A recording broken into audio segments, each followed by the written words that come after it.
colors, yellow, red, and blue.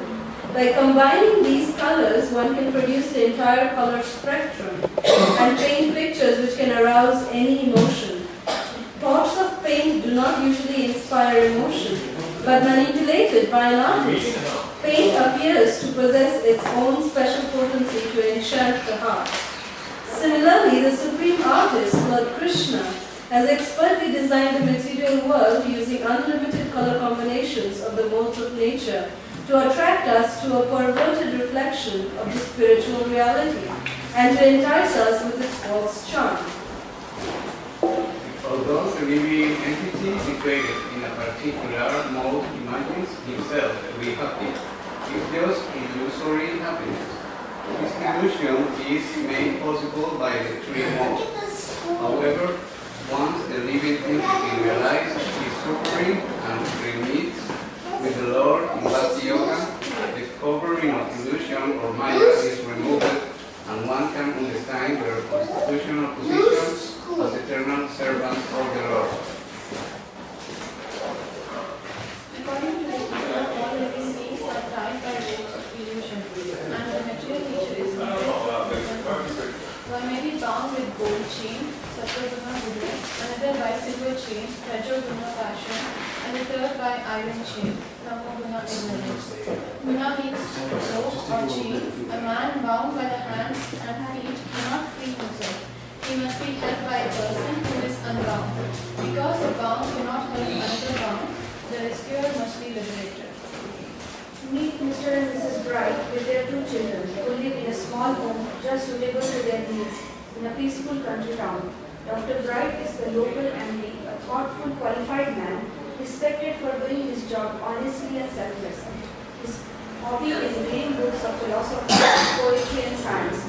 Mrs. Bright and her children farm and garden around the house and care for the family cow.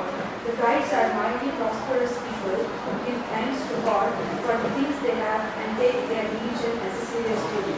By almost anyone's standards, they have to be considered exceptionally pious. They don't gamble, and for them, intoxicants are strictly taboo. They don't smoke, and not to speak of liquor. They don't even drink coffee or tea. Dr. Bright has seen too many of his patients bring trouble to themselves through extramarital affairs. So he's always been faithful to his wife, and she too has always been faithful to him. The Brights decided long ago that killing animals is barbaric, so they never eat meat, fish, chicken, or even eggs. All in all, the Brights lead a clean, simple, and happy life.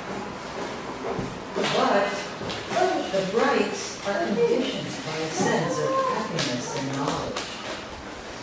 They are attached to their harmonious world. Therefore, they are bound to the mode of goodness. The Smith, by contrast, live in suburbia in a stylish home filled with modern inconveniences. Each morning, the latter Smith goes down breakfast in time to fight traffic to the office. Yet he sits all day dealing with different headaches, as he calls them. A hard job, but worth it. He figures, since it lets him afford the luxuries he enjoys, and still has some money left over for the stock market, and some rather shaky business schemes he has going on the side. Money is the honey, Harry says. Gloria, his wife, wakes up in time to see that the two older children look decent and sends them off to school. She spends most of her day with the baby, the one we didn't expect, says Gloria. Either Gloria is in the house with going on the playground with the other housewives and children, in the beauty salon, or shopping. On the weekends, the Smiths try to be religious, but it's more or less a social affair, since in fact, they generally disregard the guidelines of their scriptures. This family is typical of the mode of passion. Now let's meet John Durr and Betty Grumble. They never got married, but they live together in a rundown apartment in New York City. Therefore, they live together The welfare checks cover part of the rent, and at the end of the month, John gets together with the rest by peddling drugs. Religion, they both decided long ago, is something they want no part of. They spend their time sleeping at least 10 or 12 hours a day, or else getting high on drugs, feasting on beer and languishing in their apartment.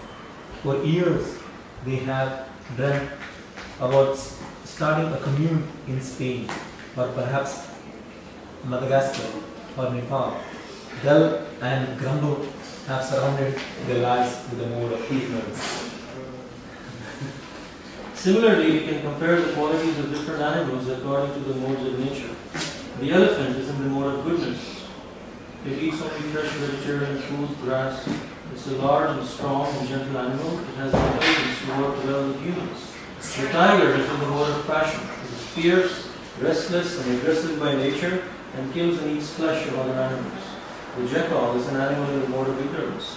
Rather than seek its own food, it eats whatever is left over after another animal has eaten. It tends to be fearful and lazy. Being a nocturnal animal, it shuns daylight. In this way, the living beings enjoy various platforms of illusory happiness and miseries according to the modes of nature. However, this kind of happiness does not satisfy the real self or the soul, which is spiritual in nature. Real happiness that can completely satisfy the self is experienced from the spiritual platform, beyond the three modes of nature. Hence, of the three modes, it is recommended to always be in the mode of goodness, as it provides a runway for the airplane of human body to transcend beyond the influence of material modes of nature. Freedom from the modes can only come by the grace of one who is already free. Krishna says in the Gita, this divine energy of mind, consisting of the three modes of material nature, is difficult to overcome. But those who have surrendered unto me can easily cross beyond it. Such a person is on a platform called Rasabela or Shuddha Sattva or pure goodness, beyond material nature, one with Krishna, not in the personality but in interest, in service and love, in this world but not of it. Such a person is completely satisfied himself, being situated in the original constitutional position of the soul. One need not wait till one's death to become liberated, but can be liberated from the influence of the modes of nature even while living in the present natural body. Thus we can attain spiritual perfection simply by remembering our relationship with Krishna, and acting in that relationship we need not be disturbed by the modes of nature. Since instead of putting our consciousness into the material activities, we can transform it to activities centered around Krishna. Such Krishna-centered activities make a Bhakti Yoga. When we engage in Bhakti Yoga system, we acquire the same spiritual qualities as Krishna.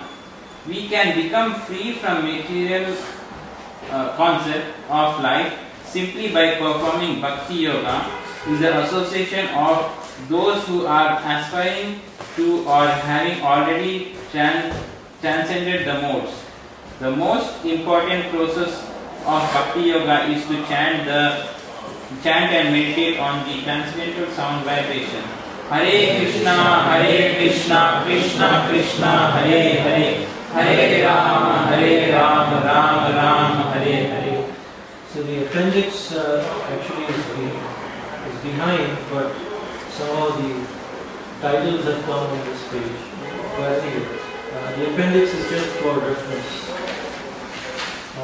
So let's read the discovery. Next question. Describe the three modes of material nature. Give examples of food and charity in the three modes. Explain the platform of Shuddha Sattva or pure goodness. What is the material nature compared to one?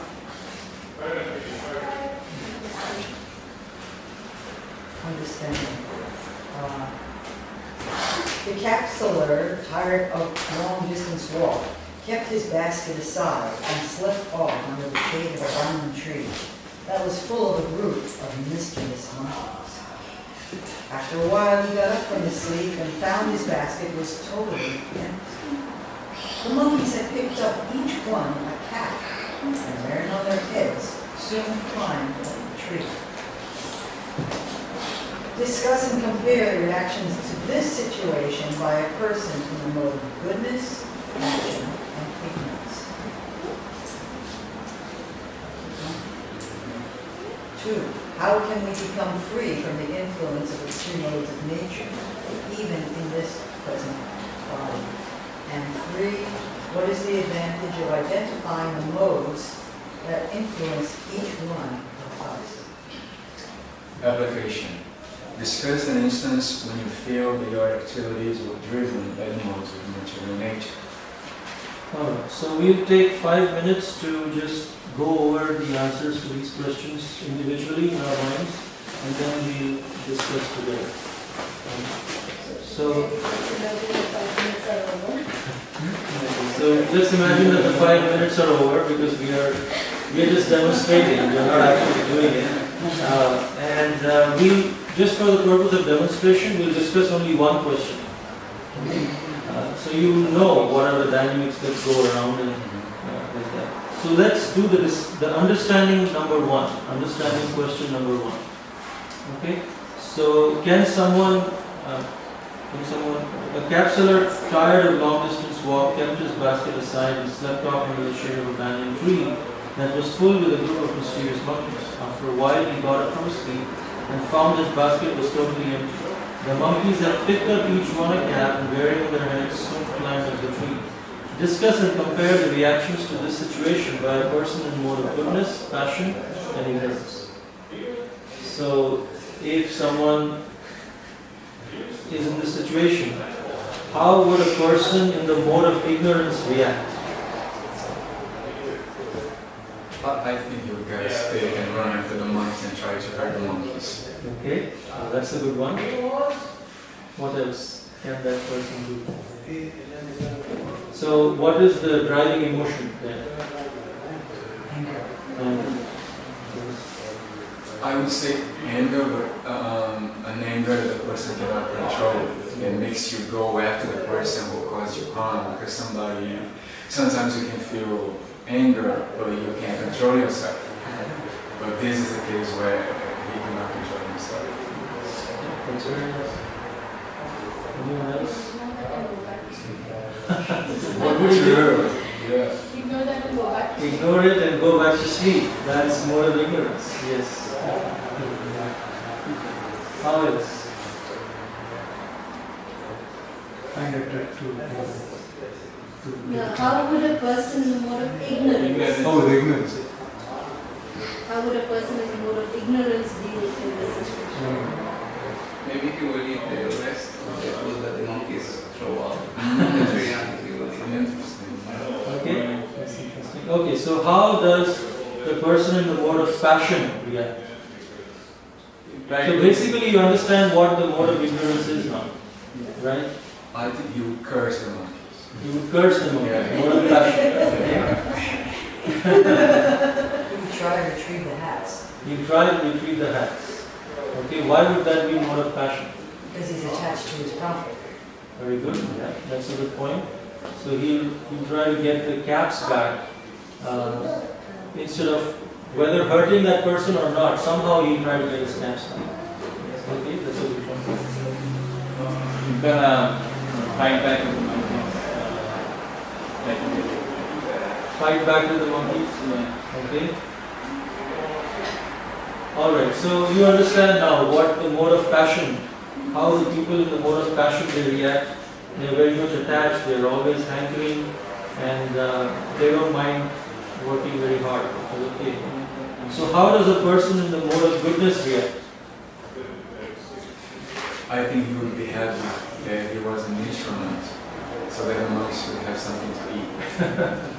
The monkeys could have something to eat? Yeah. Alright.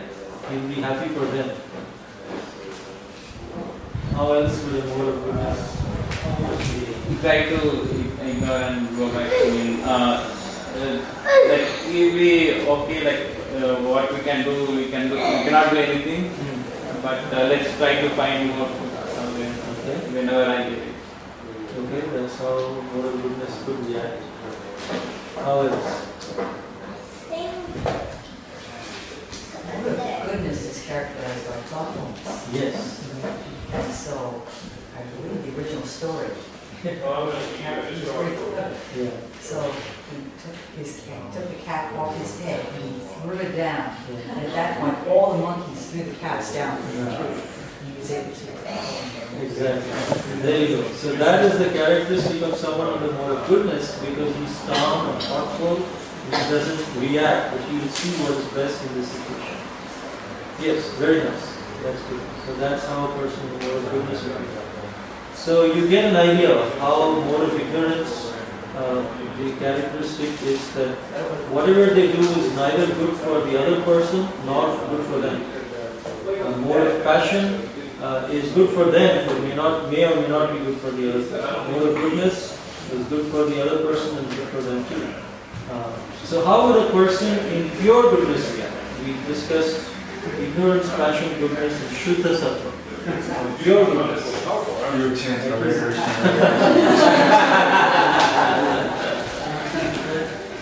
You would think actually the monkeys were hungry when they Yeah, the Krishna must be somehow satisfied with the outcome of that pastime. Right. and he tries to learn from some how to control. Correct. Maybe Krishna is teaching you tolerance or humility and respect for others. Yeah. Offer the bananas to Krishna and Offer the whole tree to Krishna.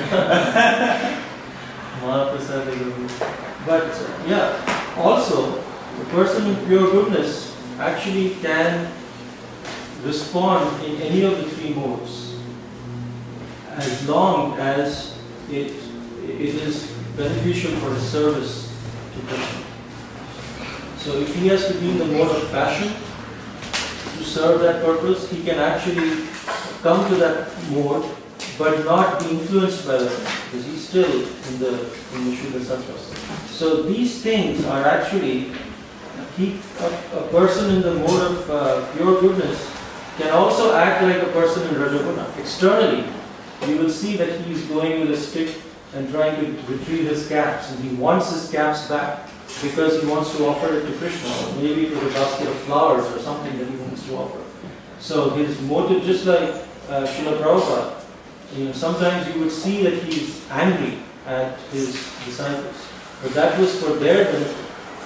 He's in the mode of pure goodness, but he has to come to these different platforms for the benefit, for executing that particular service.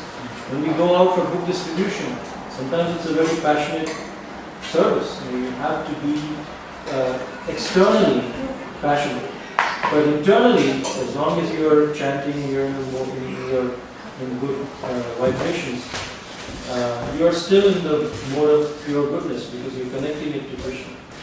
And that is the reason why Srila Prabhupada, he named our society International Society for Krishna Consciousness. It's not Krishna activity. We might be going to the mall and buying, beautiful, clothing and all that, materials and all of that. A materialistic person will also be doing the same thing. But a devotee might also be externally buying the same material. But that devotee is using that material for offering it to Sri Sri Radha Gopi Vallabha. And the materialistic person is using it for decorating herself or himself. So the activity externally may be the same, but the consciousness is where the difference lies. So externally we may be doing the same activity, but the difference lies in the way we execute it in the consciousness. All right, thank you very much for participating in the discussion. So, a little contemplation on the side note I'd like to add on what Prabhu just did as a facilitator is that if you would have noticed that when every one of us were giving the answers, he was not negating even a single one of them. Whether it be right or wrong doesn't matter. He was saying, thank you, fine, anybody else? I mean, if it's wrong, we don't say yes, good, good, good. No, we don't say that also. You could say it's interesting. If it's not according to the philosophy, you can say, yeah, interesting. Anybody else with another viewpoint. But we should be very careful in not deflating the courage that the other person has shown in voicing their opinion. Because it takes a lot of courage to speak up, especially in a room full of strangers. So we should not deflate their confidence. We should not do that. We should encourage that. And therefore, even if they're going off, you say, yeah, very interesting point, and ask for others' opinions. So that was one thing that you can take a mental note of. And we'll discuss more of it tomorrow. Tomorrow. But also, how the facilitator reacts to the first person who spoke decides whether others will speak or not. If the first person says something and you say, and you start cross-questioning and interrogating that person, how do you think it is like this? Why do you think like this? Well, but here it says something else, so how do you justify yourself? And then the other people like, all right, they just close themselves down. But if you're like smiling and encouraging that, and at least encouraging a response, even if it's not 100% according to what the correct answer is, you say, interesting, does anyone else have any other viewpoint? Then people will start, okay, I can share and it's okay for me to share. And then in the end, the facilitator has the platform to give a proper conclusion, a Krishna conscious conclusion. So wait for your time. By then they are receptive. Okay, this person heard from me. Now I'll hear what he has to say. And typically if it's a combination of all the viewpoints, such and such person said like this, and this person said like this, and therefore. And so in 5 to 7 minutes, we have covered one question. We move on to the next question. So typically the 45 minutes that have been allotted for the discussion is good enough time to cover all of these questions. But sometimes if the group is very, very active, if you have a lot of questions, sometimes like it could be on the same topic. The facilitator can't say, oh, it's off the topic, so we'll take it next time. You can't say that also, it is in-topic discussion. So then when you run out of time, then you say that we'll take it, we'll complete the edification next time. Alright, so it's 1 o'clock, 1:05 actually. So one question. What if they say something like, how do we correct them or not? How do we put the right one, the correct philosophy? Because even though in the end we might say this is what it is, but they still get stuck to the old one and they don't want to really leave that. Yeah, it's okay to, the point is for them to understand it themselves. If we try to convince them and they feel that we are trying to convince them, then they'll not be ready to be convinced. But if we have to create an environment where they're thinking for themselves, and sometimes you have to let it go. It's okay. As long as they come back again, eventually they'll understand it. You don't have to, convince them right now. And you may, because there is an expression, you may win the battle and lose the war, something like that. So even if you convince that person, you win the battle. Next time he won't come. You lost him.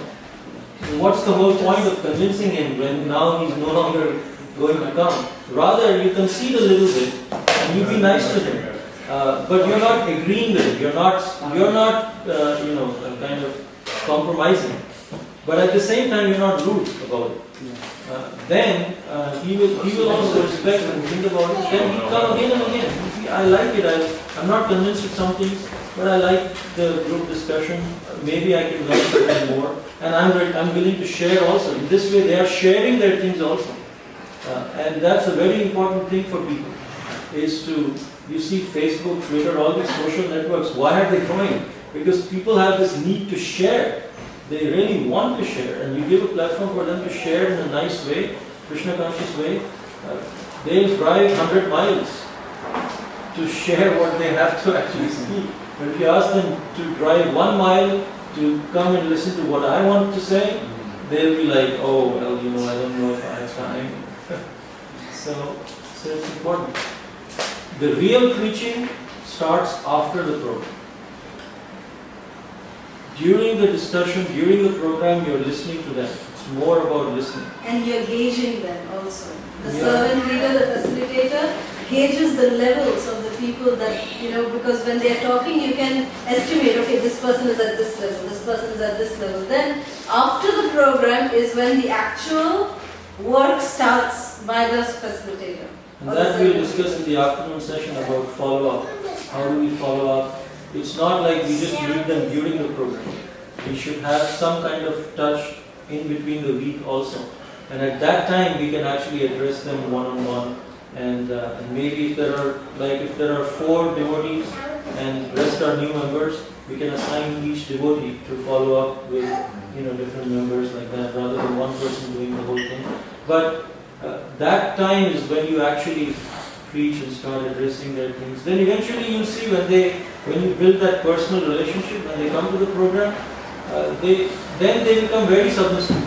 Then actually after a year, 6 months to a year sometimes, as early as 6 months, they would now want to listen to lectures. They would want to listen more and more, because now they've got it out of the system and they built that level of trust and stuff like that.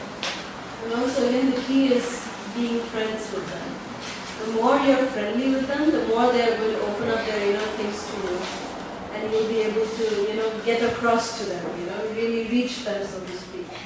In a lecture, that is not possible. When you're giving a lecture, then you cannot know where the other people are coming from. You have to have some, in a discussion you can actually, and the same edification you do in different groups, there will be different outcomes in different discussions. No 2 discussions are the same, because the people are different and stuff like that. Alright, maybe we can discuss, thank you very much. We'll discuss more during Prashant. If there is someone new, you come and you talk to them, you tell them, because they have questions, who is this, so we explain them. We give them again the temple card, we give them the information, whatever it is. Sometimes we give them a Bhagavad Gita, and we have a contact details list there, so we ask them to put their name and they are added in our announcements. Alright, so Temple visitors. It's nice. Hare Krishna.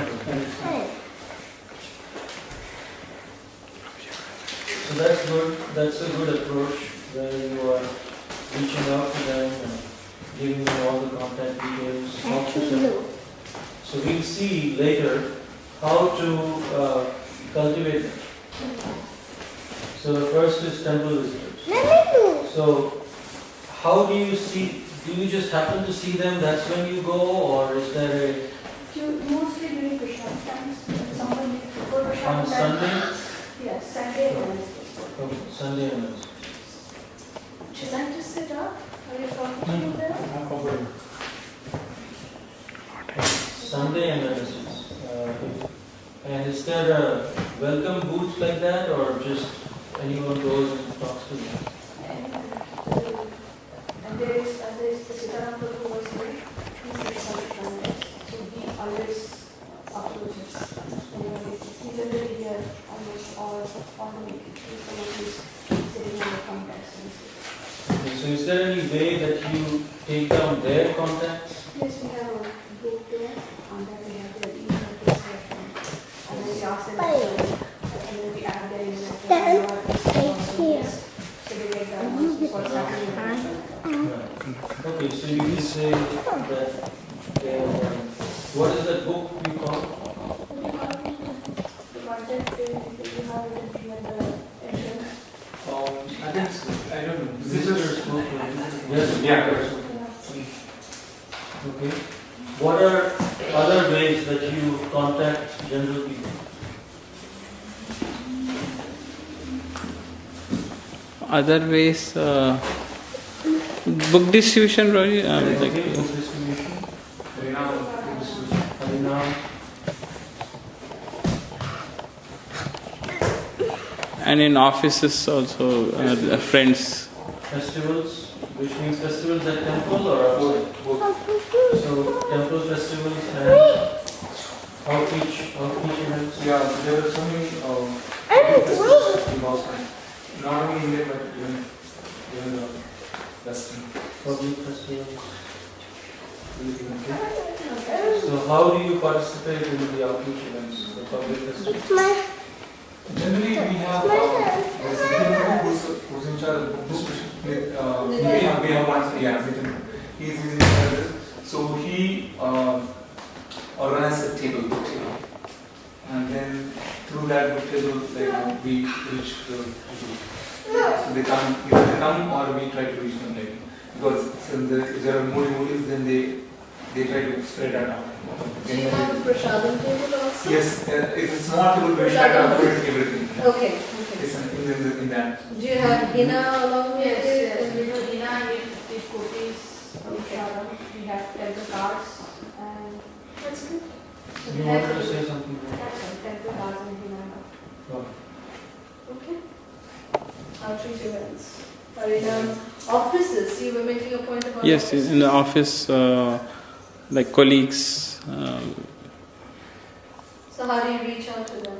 Take prasadam from there. So there are some Okay, courses, okay, prasadam from here. Yeah, When they prasadam go to we the next day, they like the prasadam.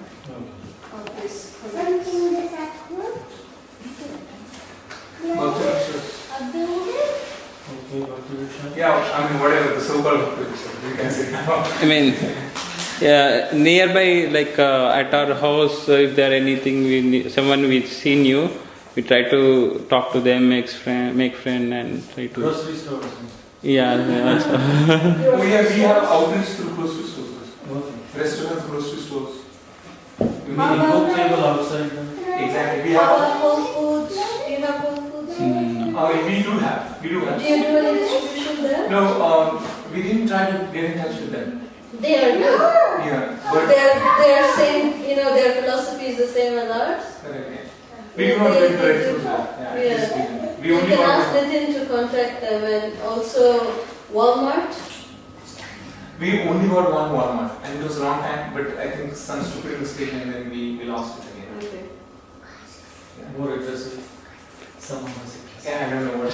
So Walmart is that for book distribution also? They allow bake sale. Okay. For non-profit organizations, they have a system called, they can allow a bake sale. That's how they have in Houston, and this is what is system all over US. So what they allow is they'll allow you to do a book bake sale, but you can do a book table along with it. But your main front leg should be a bake sale. That you're putting up a bake sale, and then you can show books only to the outgoing customers, not the incoming. Oh, okay. And once a year, Walmart matches whatever amount you make. Ah. They do that. Yeah. So once a year they do that for any non-profit organization. It's part of their policy. Once a year, one day, or like, what does it mean? You can do the whole bake year? sale once a month. Okay. You can do the bake sale once a month. But once a year, you can choose, whichever one.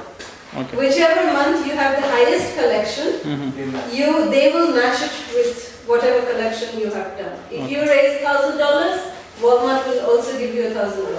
So in that case, we have to show them, like, because how do they know how much? Yeah, you'll have to show them. Because book distribution, generally they give and we take money, but we don't have anything in that. No, they'll not need any credit. You just go and show them this is what we made. Okay. Go and show them your checks, your cash. Okay. Generally, we just have provided them a written amount. This is what we made in this month. And they matched it. Oh. So, Okay. And this is bookstall outside Mataji? Or right outside Walmart. Okay. We have a little tent set up. And then main outlet is going to be a bake sale. Then you can have a small book table also. Like in events you were saying you'll have the main book table and prasadam to do it. Here it's opposite. Walmart, it's a very nice way to reach out. And even kids, did you say kids? The No. bake sale should be done by kids. Oh. Yeah. They should be the face in Walmart. Then it's very non-threatening. And then whoever comes, sometimes they give donations. They just give $5, $6. So if they give more donation than what the bake sale is worth for, you can give them a free book. And even the books, the best way to hand out books is through kids. The ones that know the kids. But Walmart bake sale, kids is the best way. They have fun. They have so much fun doing it, organizing it, and just running the whole show. So they have a fun time. Walmart. If kids become a little aggressive, they don't mind. But adults, because they are always watching. Someone is watching. At least in Texas, I know. I don't know about here. They are more liberal. So. And you must have seen these scouts and girls doing this bake sales and sitting there. So it's pretty common to Walmart people to allow children to do like that. So if they say we are from a non-profit organization, this scouts and guys, they do in the commuter radio station. Right. So same, you can do the similar thing. They are just saying they are from a non-profit organization. We also say we are from a non-profit organization. Okay. Another thing we can add is the colleges, universities.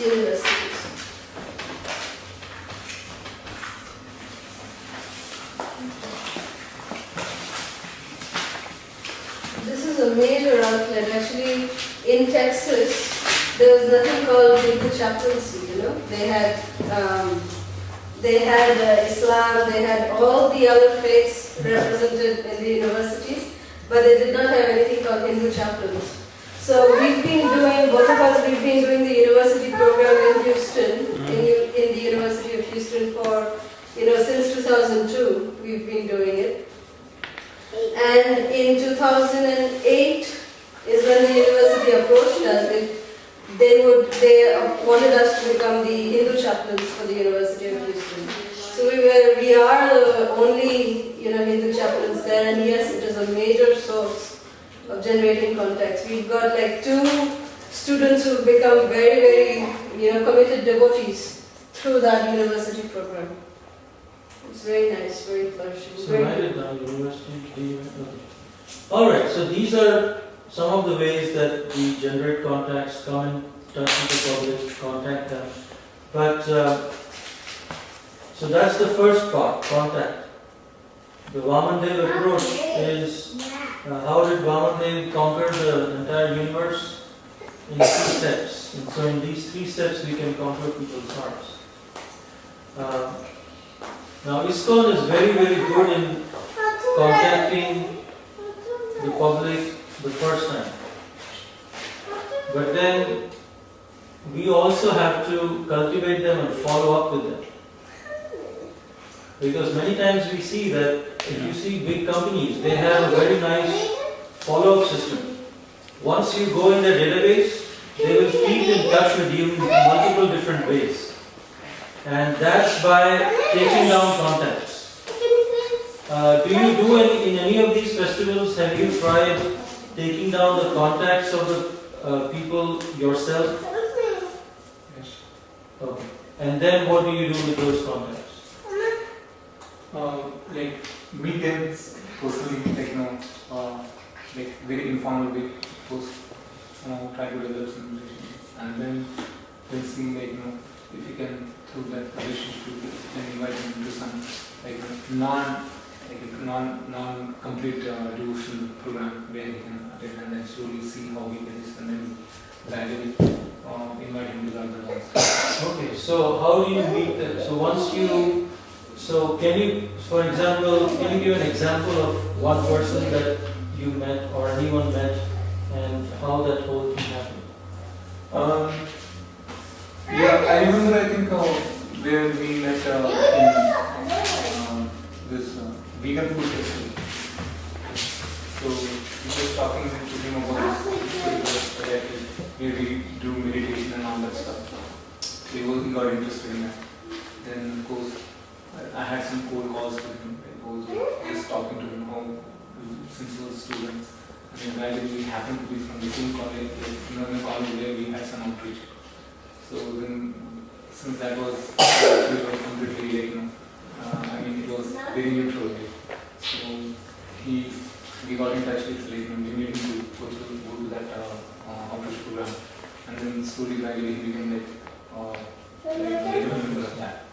and he showed some interest. Okay. So that's there are also very like that's one example which I could think of, but many other examples where we meet in some stores offline, and you just happen to meet him and you just give something and then he exchanges some when you talk with him, then they exchange the contact, his telephone numbers, and then again you talk because the interests are same. He likes because they generally like to talk more. And then you keep doing some few more times, and then when you talk, then they develop a desire to meet, and then they meet, and then when they meet, then again connect to something like that. So seeing this information, they connect to like Vriksha program is used to do it. This is how nothing other place. Very nice. That's very nice. That's exactly what we're talking about in cultivation aspect of it. Is we should try to get their contacts also. In many places we have seen that devotees going out on book distribution, they don't take any contact cards. They just distribute books, and their focus is on just getting as many books out as possible, which is okay. But at the same time, if you can get the contacts of interested people through those books, you can actually diffuse the time bomb much faster. Prabhupada's books are like time bombs. But usually it takes 1 year, 2 years, 10 years. Sometimes someone reads a book. But if there was a continuous follow-up or a system of follow-up, then it would help much faster. So what we recommend is something similar. In the events that you go, either temple visitor or book distribution, Harinam, Jagannath, Rath Yatras, all of these people, you can say we have several events on Bhakti Yoga, meditation. If you would be interested, you can share your contact details and we can keep you posted on future events or gatherings. So many people are hesitant many devotees are hesitant to ask for contacts during book distribution, thinking that how will the other person respond, no one will be ready to give me their contact. But that's not true. I personally have never had any rejection in terms of taking contacts. Especially it's all about how you present it. If you just give them a contact sheet, they will be like, I don't know. But if you tell them what this is for, why we are going to present it, if you have a good format, a simple format, or just a simple format, but it's good enough to give. It's not detailed so that they have to spend half an hour to fill that whole form. But if you just get name, phone, email, and we also have this nearest areas. This is where we have our Bhakti Vriksha programs. Based on geographical locations around Houston. So that's a nice one. So, even here you could have the same thing, like when you have the future Bhakti Vriksha programs, based on the different geographical areas, you could have this column. So then it's easy, so when a person, say, clicks here, he says, okay, I'm near Sugarland. So then this particular contact is directed to the servant leader who is at this area. So the contacts are very much directed that way. And a very important part of getting a good contact is make sure that your contact sheet is not empty when you start off. Because then people will just fill in their name and email, or sometimes they'll just only fill in their name and these two columns they'll not even fill in. Whatever the first person has written, that's what others will. Tendency is to follow that. So we lead by example. So fill in some names of devotees, your own family, or some other devotees who are on the book distribution or contact. Just fill in their names fully like that. So they know that yes, they have. People have given them. People have trusted these guys, so I can also trust them. So it's also a matter of trust. That's another thing. And the nearest area, and then this sheet, if you have a software, I don't know, we are trying to work on a contact database software, which we can actually sell to the temples, and they can actually enter all these contacts there. And then you can have a workflow where it can be assigned to each of these devotees. And then they can, once they have followed up and called the contact, they can enter the comments and complete their task. So like that, there is something in the works by the Congregation Development Ministry We are looking for developers. If you know anyone, No, one drawback with this season I have noticed that the scribbling part. You miss one letter, and then Yes, that's the reason That's why it. Prabhu, we are nowadays using our laptops. we Our iPads, that's maybe much that's more better. easy. Yeah, show them and then. Yeah, iPads with nowadays technology, it's a common thing. It's not such a luxury as we know it to be, But if you have your iPads and the same thing, that's what we've done now in Houston, because the scribbling part was a major setback for us. So we always have our iPads. That's right. especially in the temple, we have a temple welcome booth. There is a welcome booth like that, which has that person is there. All he does is gives gifts and takes contacts. So in the temple, after Sunday feast, it is announced, whoever has come first time, please rise. Everyone rises. Then we ask their name and everyone welcomes them. And then we tell them that when you go for prasadam, please collect your gift from the welcome booth. And when they collect it, then that person gets their contact details also. And there are other people also. The best place for welcome booth is near the prasadam line. No other place works good. That's what we have set up in Houston. I think the gift is good for this because here we do they announce they are the first one to come and we do clap and invite them, but we don't give anything. We don't take their contact details. Yeah, just a small book, as a gift. It doesn't have And we to be just too what expensive. we do is we take one Maha garland, because we don't have so many Maha garlands to give to so many new people. So we take one Maha garland and one flower from there. That's also so nice. It's from the deities. Plus a nice gift, like we take 3 small books, 3 to 4 small books, Chant and Be Happy, PQPA, anything like that, Chant and Be Happy, all those books. And then you just tie it up in a ribbon, like a set kind of, and then just give that as a gift along with one Maha flower. It's perfect for anybody who comes. So, anyway, the point being, there you can sit with a laptop, and inside the temple it's easier for people to type. Outside, I don't know, the iPad gets dirty or the laptop, and all of these things will be there. But if you can do it, that's best. But after you get all these contacts, then you need to have a place where you assign them. Now in Houston we have assigned a person who actually just enters the database of the contacts. There is another person who takes these databases and assigns the contacts to the individual people, who then sorts based on, because one person doing all of this, especially, it becomes like, it's not sustainable. If you just tell one person, all you have to do is just enter the contacts, and he'll be happy doing it. If you tell them, enter the contacts, sort them, assign it to people, he may do 1 week, 2 weeks, then later he'll say he's too busy. So there is another person who goes in and assigns the contacts to the servant leaders, the Bhakti Vriksha leaders in that area. Wherever they mark X, right, in the nearest area, that's where he will assign. And then the Bhakti Vriksha members, they go and the leaders, they go and they actually follow up. They send an email first, a thank you email, either thanking them for visiting the temple, and we hope that your visit, you enjoyed your visit to the temple, and we have a standard format email that we send. And then we tell them about the self-discovery program in the area. So sending that standard format email doesn't take too much.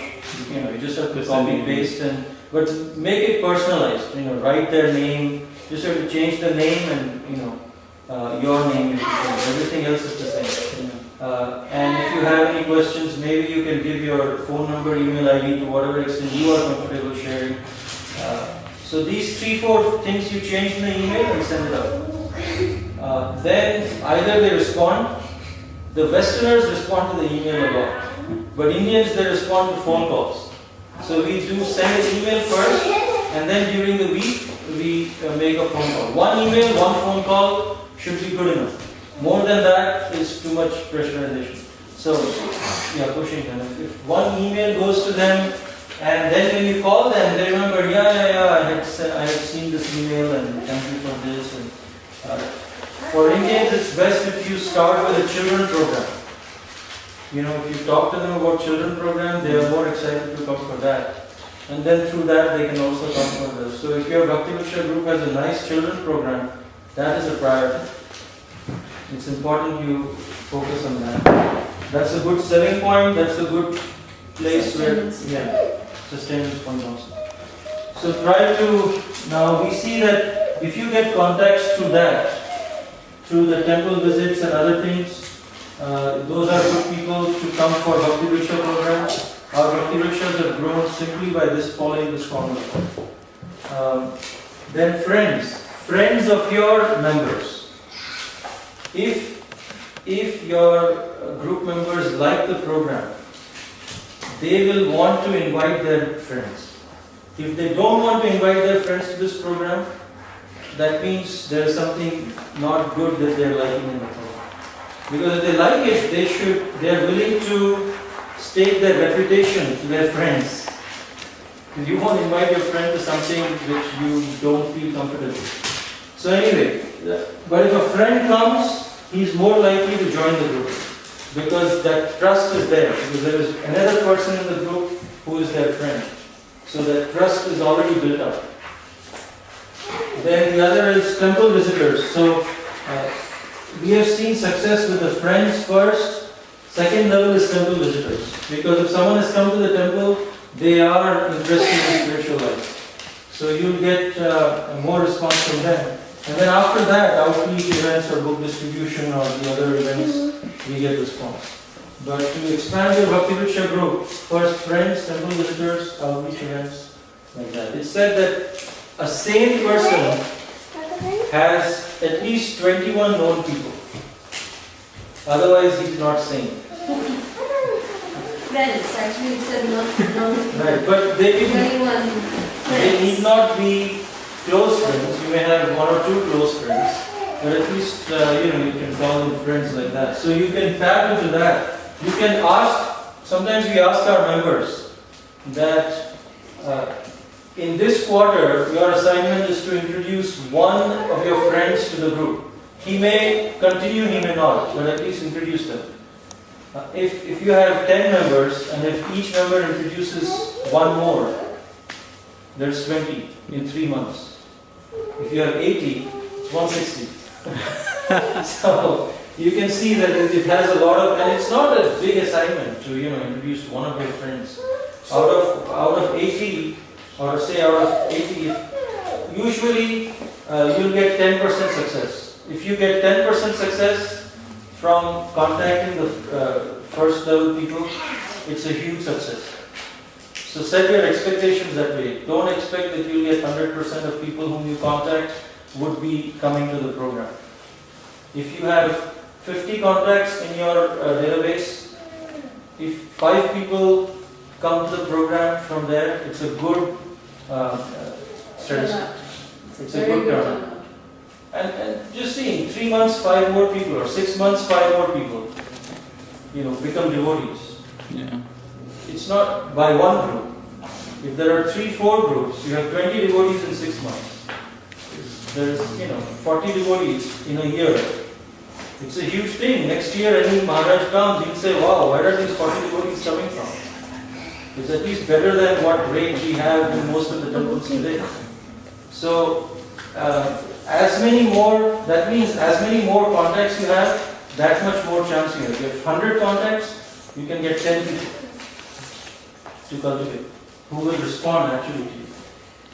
Prabhu, one question to you. So, like you said, we need to have database and we get all the names with different areas, like who we are close to. But how do we get a one centralized place? We have all these contacts. Like, is there any place in the temple who does that leadership, or how do they contact? You have to assign someone in your congregation, or just send them to. Okay. Maybe the book distribution coordinator, if it's too much for him, then assign someone who doesn't have much service. Okay. Just tell him your service is entering the database. Okay. And all the people, all the book distributors, all the contacts anyone gets, let it be sent to him. Okay. And that person will enter into, you can use Google Docs. We have Google Docs for each. We have a software, but then from that software to assign the contacts for each group, we have separate Google Docs spreadsheet. And the Bhakti Vriksha coordinator, the Bhakti Vriksha director, his job is to make sure that all of the members are following up. He has to follow up with the follow-up people. Because otherwise it will not happen. You have to have one more level of follow-up because there are too many things that devotees are busy with. And in order to focus on that, there has to be one person. One person you have to assign for assigning contacts, and one person you have to assign to follow up with each group. Did you do your follow-up? Did you do your follow-up? And in the Google Docs we have, I think I can show you here, I don't know if the internet is still available. And also that is a structure that is Bhakti Thakur's structure, that we'll show you that also in a minute. So that way, that's following that structure, then it is easy to, combine the efforts. Same as downstairs. Like if one person, it's each one teach one while being taught by one. So no one is independent, so to speak. Yes. So even the leaders who are doing the follow-up, they are also being followed up by one who is taking care of them. Okay. So that way the hierarchy is maintained and all is under the authority of the temple. Like that. It's still maybe it is not implied Ravnari 108. Are you not getting the sheet? Ravnari 108. Which one probably this one is? You're trying to connect? Jagannath. Yeah, Ravanari 108. That's right. Anyway, Krishna 108 is different one. The point being that in the Google Docs you can have the same thing as here, name, phone, email for each group. So this will be a contact sheet for Northwest group, for example. So you have name, phone, email, and then assigned person, name of the person who's assigned it to in that group. Because in one group we have 2 or 3 people who are the follow-up people.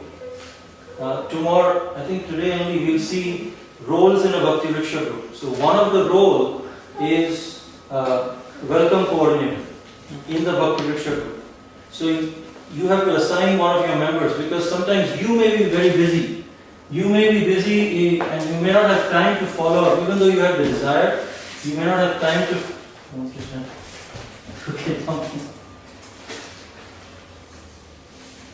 you may have the desire but not the time. So if you can assign a member of your group, then that will help you a lot. And that person can be assigned as the assigned person. And then there is another column where remarks, which means they need to follow up comments, is what we say. So one who has followed up, they have to go there and enter what was the response from them.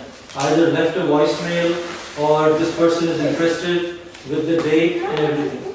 Okay. So that if someone else needs to follow up now because this person is busy or whatever, at least they can start off from the whole history right there. Yeah. So as a very rudimentary, you can use Google Docs, for each particular sheet. But you need to Like have Excel all these sheet, columns. Google Excel sheet. Google Docs Excel sheet. Yeah. Where you can say name, phone, email, assigned person, and follow-up comments. Yeah. And the Bhakti Vriksha program director has to go into each of these Google Docs, and if he doesn't see any comments, he needs to give a call to the Bhakti Vriksha leader. What's happening? Yeah. You didn't call them, and you actually this has to be done every week. And if we are not on our toes, the hot contacts, if they came to the temple this week and you follow up with them this week, they may come. There's more chances for them to come. 2-3 weeks down the line, it's not very likely. But they may. We have seen people coming 2-3 weeks later also. But you have to be on the toes and keep others on the toes. So it's important. So I take that role. I take that role of going to each and every group and calling them. Every week we have 9 groups. So every week I focus on 3 groups and talk to them and tell them, why are there no comments? Oh, we forgot, we'll do it. This happens. But then if they know that there is an there's someone who is going to follow up with them, then they also feel inspired. Otherwise they say, I don't know, I'm just shooting in the dark, I don't know whether it will work also or not. It just doesn't give that feeling. And also when you follow up with a new contact, sometimes people say, okay, people are saying they will come, but they don't actually end up coming. Yeah. So then what should we do? Should we keep calling them again and again and again? So we say that yes, call them for the 3 times. There should be 1, 2 and 3 calls for 3 weeks. And then even after 3 weeks, if they are still not coming, then give a break. Then move them to a cold contact list. And then maybe call them for a nice festival. Say for example, Janmashtami is coming up, or Govardhan Puja. Say that this is, or any particular Maharaj or a visiting guest is coming. Then you call those cold contacts. They might want to come during those times. But don't discard them altogether. But 1, 2, 3 calls and then cold contacts, but cold contacts to be contacted during festivals or important events. But of course they are in your database, that emails are going to them. Not that emails are going to them anyways, but you are adding the phone call to them. So they will know, the temple announcements are going to them, programs, but the call is a personal gesture doing from your side to make them feel that, okay, when I go to this temple, I don't know anybody there, but at least I know this one person keeps calling me. I know this one person. So that is the purpose for the personalized phone call. But as soon as the person is there in the database, entered into the database, they should be rolled over to receive the temple emails and the weekly program emails, everything. They should receive the emails for sure, unless you receive a personalized email from them saying that they don't want to receive those emails any longer. Okay, so whatever we get contacts, we have to give it to the temple so that they always get the regular emails. Yes. Okay. If you don't have access to add them on, then yes, you should provide them to the temple so that they can be added onto the database. That's important.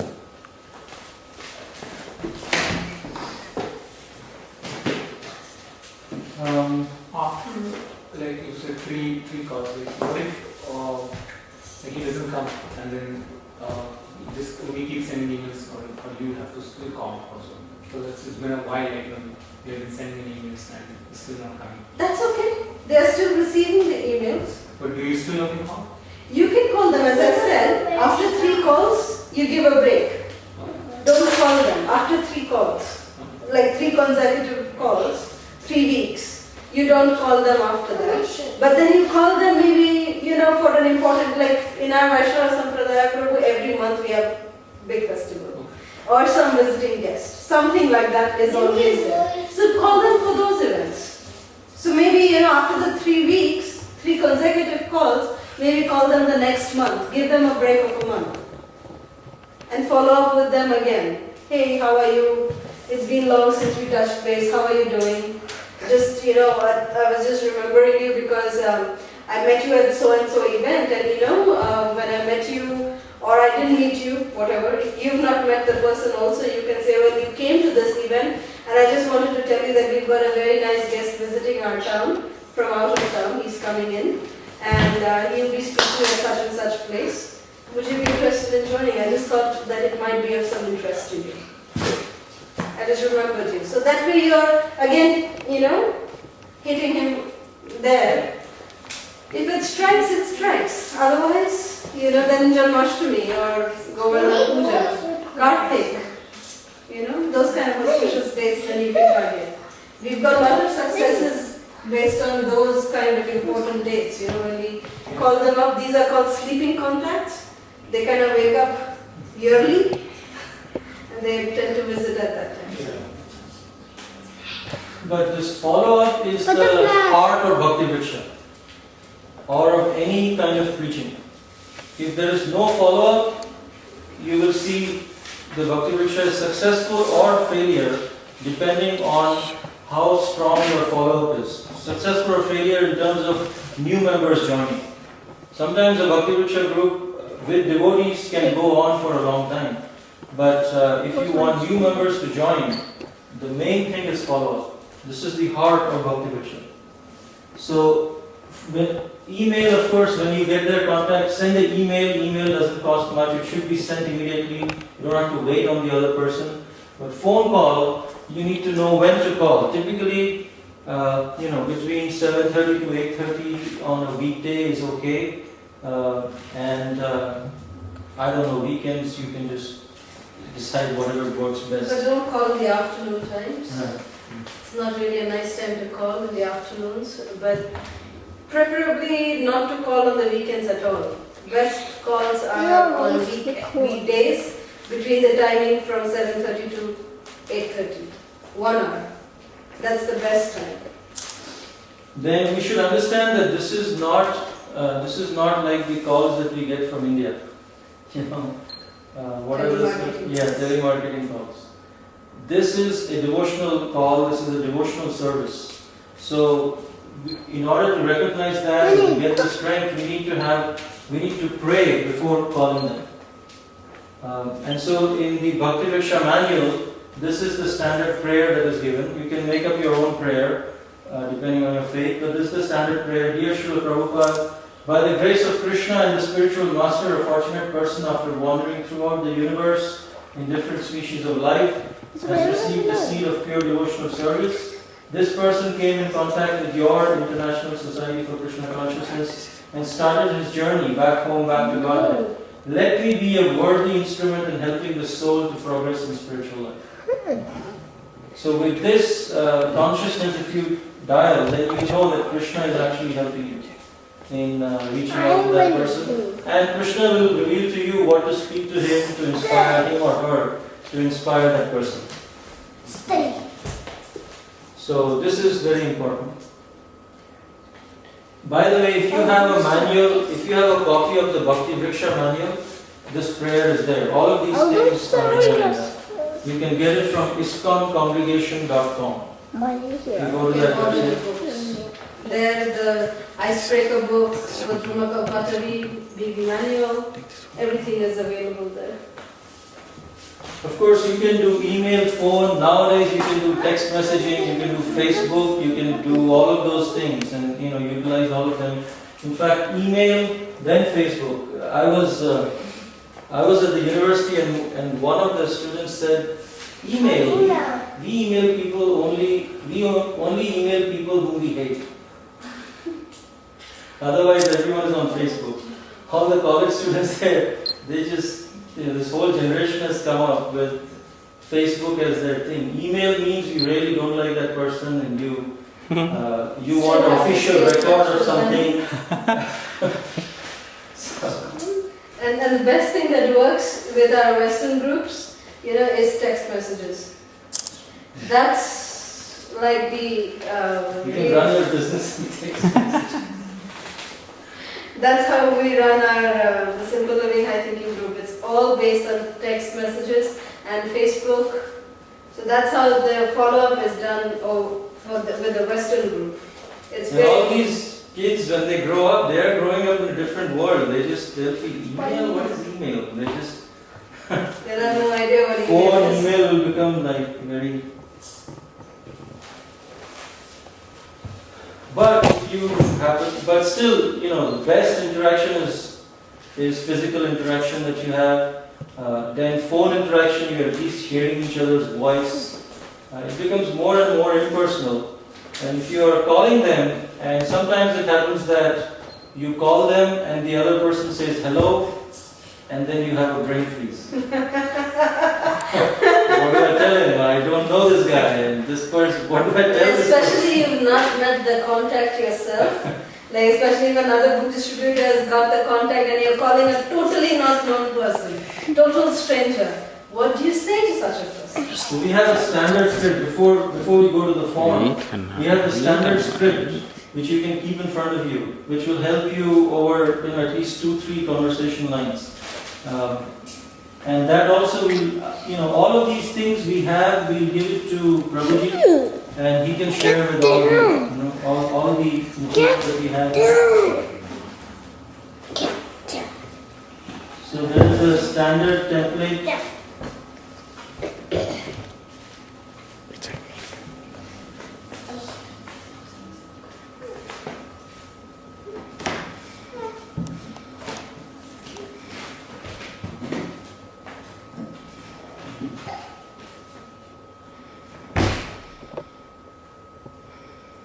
So this one also says the same thing, but you can use this guide. I am a representative of the Hare Krishna Center. You can say center or temple or whatever you, cultural center or something.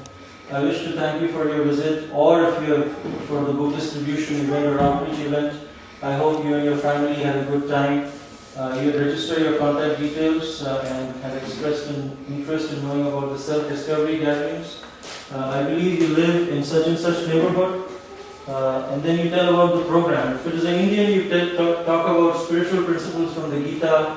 There is a kids program also. So this is a script which you can refer to and speak in your own words. Then the other person will ask what time is the program.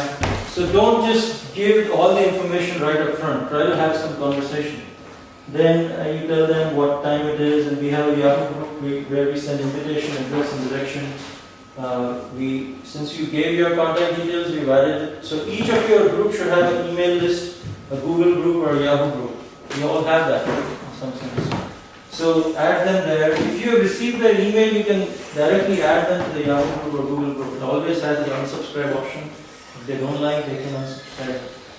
Rather than asking them, can I add you? If they gave you the contact detail, means we can add it. So you can receive the invitation and this thing. So then, after 2-3 lines like this, you can then continue the conversation. They'll ask you some more questions. Keep it just 5 minutes, not more than that. Otherwise, people get, jittery.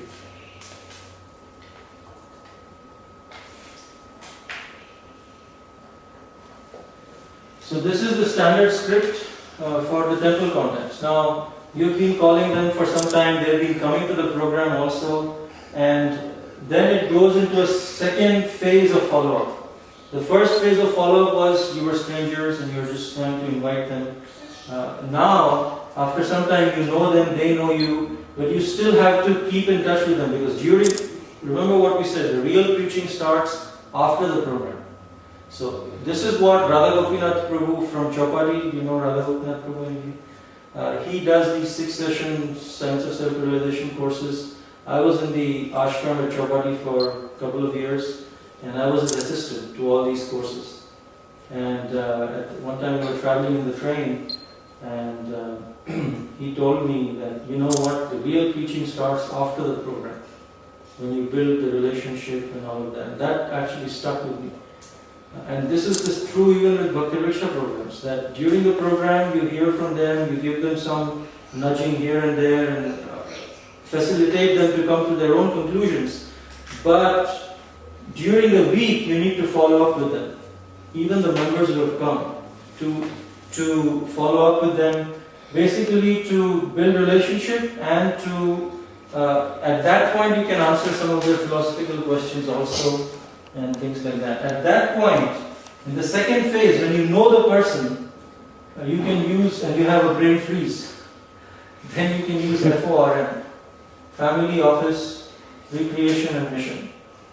Basically, you talk to them about their family, about your family, first reveal about yourself, about their work, what do they do on weekends, things like that. And then Mission, which is about Srila Prabhupada and about tell them about the group, tell them about some of the philosophical points that you've been reading. Because this follow-up is mostly to encourage them to hear and chant. Because the purpose of Bhakti Vriksha is to make them chant the Hare Krishna Mahamantra and take up to the japa of Hare Krishna Mahamantra. That is how you gauge the success of the program. How many people are chanting the Hare Krishna mantra? How many are reading Srila Prabhupada's books? So typically when I follow up with the regular members or some of the new members, I tell them what I read, what I was inspired by reading Srila Prabhupada's book. Like today I read about such and such thing and it was so wonderful, this is what really inspired me and touched me. I just shared it. And then I asked them, did you read anything from Srila Prabhupada's books or any other book like that, then they say yes or no, and at least it's a conversation which starts, and they come to know that, yeah, we need to read and it's important to read, and this Prabhuji also reads, so maybe I'll also get something. You can tell them, next time you come, I'll give you this book, I'm sure you like it. Something like that, but you follow up with your example. Before asking about their family, you tell about yourself. Then ask about them. And similarly about mission, just tell about what inspires you really. And then that will touch them and that will also build real relationships.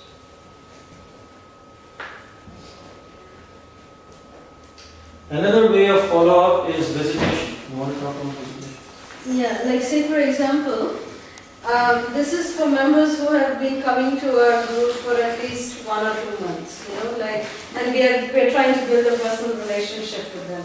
So, if we know that certain families or certain members, they have some philosophical setbacks, so to speak. They're like adamant on certain points, and they bring that out. They tend to bring that out in the group discussion. So a good way to diffuse that would be to invite them home, apart from the home program, from the Bhakti Vriksha.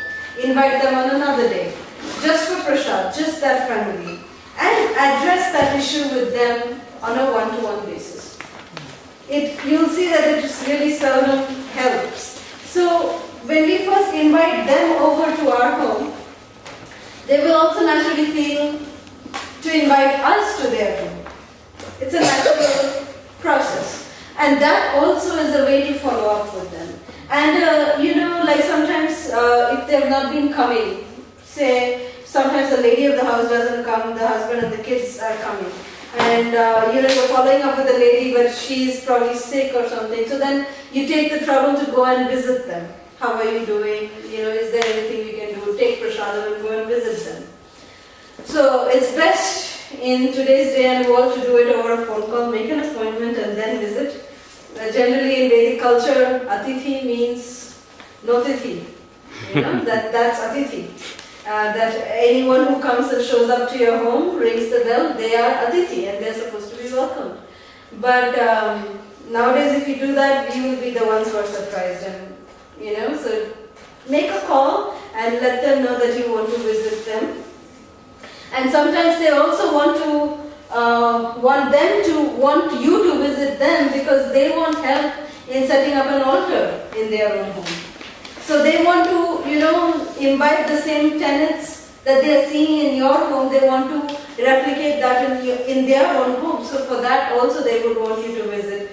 So in this way, the visitations, apart from the programs also, are considered to be like follow-up. Now, regarding the books, how to get them to really read books, one thing that we forgot to mention was that when a Bhakti Vriksha group is actually set up, when the program room is actually set up, we set up everyone's sitting arrangements, yes, like we place mats around the room like a circle. There are other things that we should also do. A small altar can also be set up if it is not happening in your main altar room. If you have an already set up altar, good. If you don't, then just set up at least a Guru Gauranga altar. And set up Prabhupada's books in one corner of the room. That is a must. Srila Prabhupada always said a program is no success if Prabhupada's books are not on display.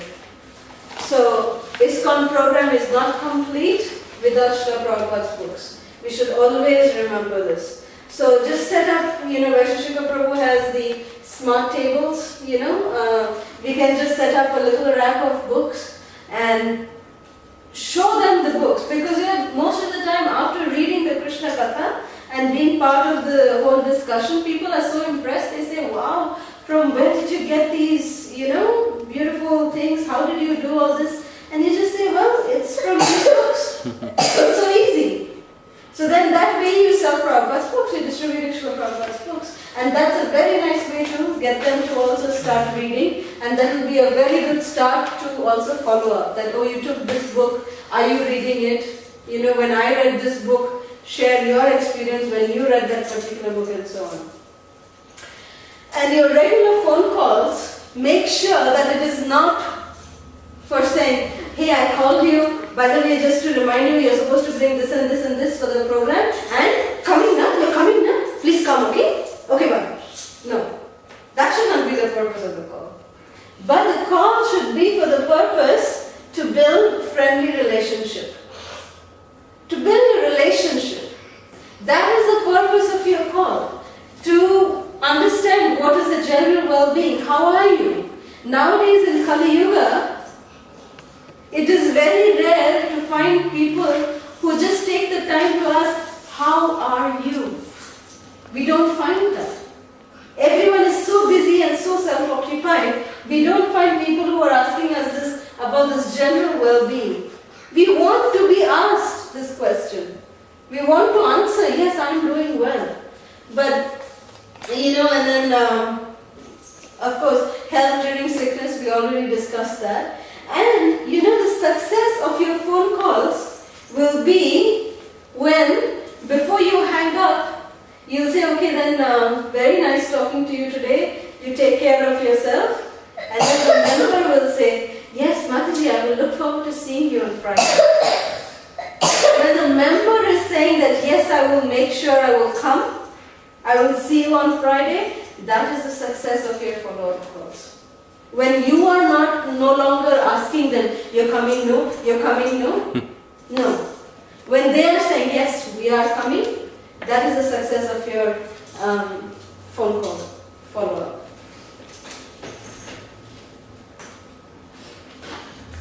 So you have to understand the Bhakti Vriksha system is not an automatic system. That okay, you install Bhakti Vriksha and then it's set up. You press the start button and then everything goes nice. Next, install. It won't work like that. It will work with the devotee. The devotees are sincere, intelligent, dedicated, selfless. This is important because if devotees, a group of devotees come together and decide we want to do this, Krishna will naturally empower them. It will happen. It's only time which is separating, as long as devotees are together and doing it. But this system will help you encourage to bring out the best in each of them. But unless you actually put in the effort, it's not going to work out. But yeah, it will give you a framework which will actually get the best out of all the devotees. So that's very important to understand. And we should remember what Srila Prabhupada said, that your love for me will be shown by the way you cooperate with each other. So Bhakti Vriksha is not a competition. Not that my group is flourishing more, look at your group. That should not be the mood. That should not be the mood. The mood should be that let us grow together and offer our collective service at the lotus feet of our spiritual master and to Srila Prabhupada. That is what will please Srila Prabhupada and our spiritual master. So we should be very careful to be conscious of this fact at all times. And sometimes, maybe you want to just touch upon the aspect of We'll go to the next one. No? We did follow up. Yeah. Another part in cultivation is the Path to Perfection program. This helps you a lot, which is also called the Shiksha program. Okay. You start, then I will add. But I don't know what the use is. Oh, okay. Alright, that means. So you go to Shiksha program or what? In Houston, what we've done is that we've not used the Bhakti Vriksha, the words, Shiksha program, the words. We call it the Path to Perfection program. And the Shiksha program is what it is originally called. But we call it in Houston as the Path to Perfection program, so that anyone can easily relate to it. So all over North America, we're trying to use this as the standard thing. Like calling the Indian Bhakti Vriksha groups as self-discovery groups, calling the Western Bhakti Vriksha groups as the simple living, high thinking groups, and calling the Shiksha program as the Paths to Perfection program. So that way in the English speaking world, especially North America, we can have a standard format in this way. So, because devotees are moving all the time, so if they are moving from one city to the other, they should not get a culture shock. Oh, what is Shiksha program? I didn't know about Shiksha program, but they know it has a different name. So that's why. So for general, we try to stick it to the Paths to Perfection program. This is the major way that we try to help to cultivate the devotees' growth by recognizing their chanting and their spiritual standards, by recognizing and awarding their spiritual growth. And it also helps in consolidating and increasing their spiritual practices and to identify who is serious in advancing in Krishna consciousness. It's a very nice standard format. Are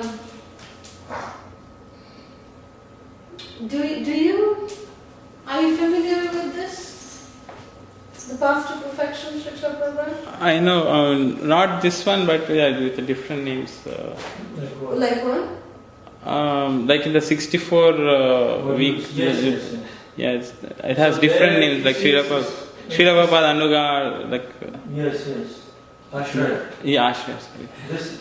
That 64 modules is based on these 4 only. Okay. But what we do is, we typically in ISKCON, if someone is initiated, that's when he's recognized, he or she is recognized, in one sense. Or an official, okay, now your spiritual life starts.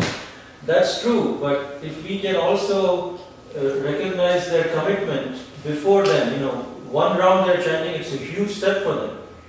4 rounds they go, we recognize that. So this is Shraddhavan is the title given for someone who's chanting 1 round, and there are 2-3 qualifications: chanting 1 round, associating with devotees. Okay, Shraddhavan. Then Krishna Sevak is chanting at least 4 rounds, and there are different standards in different temples, but it could be chanting 4 rounds, helping with services during major festivals at the temple, and something like that. Then Krishna Sadhaka, he's a little more serious, 8 rounds, no onion garlic, or no meat eating at least. Maybe he's still eating onion garlic, that's okay, but so we are Krishna Sadhaka.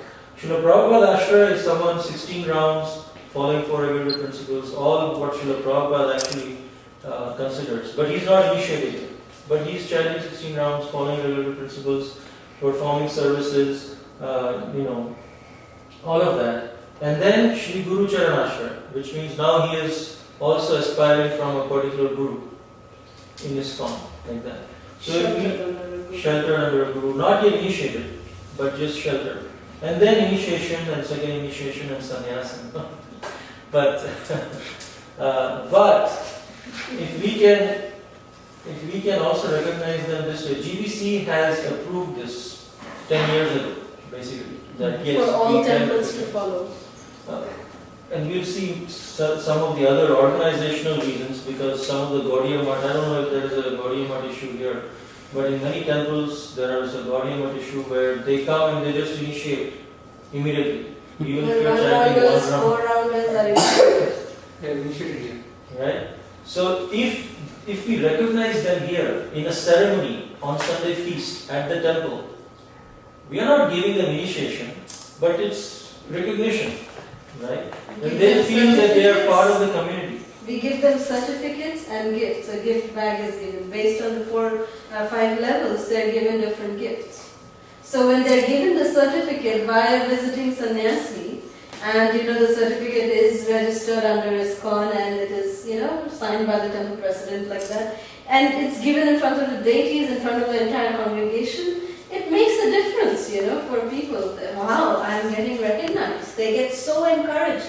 And so many kids go to Shraddhavan, Krishna Sevak level, and seeing all these kids, small kids are also chanting. I should at least chant something. So at least, because generally if you ask someone how many rounds you're chanting, it's like you're asking their salary or something. People feel offended. What do you mean, It's my personal thing. It's me. It's between me and Krishna. Who are you to ask me how many rounds I'm chanting? Many people ask. Especially in US. In India, you can here.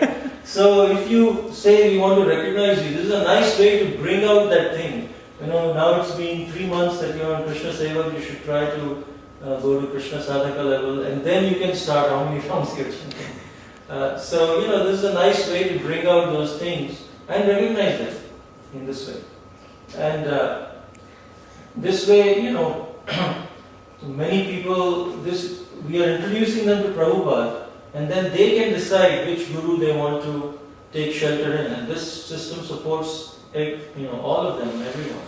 Sometimes it is, there is a misnomer that Bhakti Vriksha means Advaita Chandra. Advaita Chandra is the Bhakti Vriksha thing. So, but there are so many Advaita Chandra's disciples who don't do Bhakti Vriksha, and there are many devotees who are not disciples of Advaita Chandra who are doing Bhakti Vriksha. It's just, if you implement this, if you're successful and you get devotees, temple is benefited, that's all it's about. He's the congregation development minister. But, in ISKCON sometimes these kind of things happen. Funny things, as Prabhupada would put it. And also what happens is that if you implement these systems, you can see that from here you can then direct them, or whoever inspires them, you can... because generally, we see that if the yatra, whoever is the servant leader, if they are disciple of a particular Maharaj, then the entire group tends to become disciples of that particular Maharaj. And that's not a nice thing also. Because here in ISKCON, it's diverse gurus. We have to be very mindful of that. That it's not that if we are not making them disciples of my guru, that I'm, not being chaste to my guru. How can I do this? I'm being unchaste to my guru. No, that's not how it is. They've met, they feel like that. Many people have that notion that if I don't, people who are introduced through me have to get initiated by my guru. That's the notion. Otherwise, I'm not doing proper service. And otherwise my service is waste. It's waste. It's of no use. I'm introducing them, they're going to other guru. What is the use? No, that should not be the idea. Our idea should be that Srila Prabhupada is the original Shiksha Guru for ISKCON. He is the unique Shiksha Guru for ISKCON, and our duty as Srila Prabhupada's representatives is that we introduce them to the entire board of gurus. In fact, that's why I asked that who are the regular visiting sannyasis in Boston. So whoever are the regular visiting sannyasis, your Bhakti Vriksha members should be introduced to all of them. When they're introduced to them, it could be even your own guru.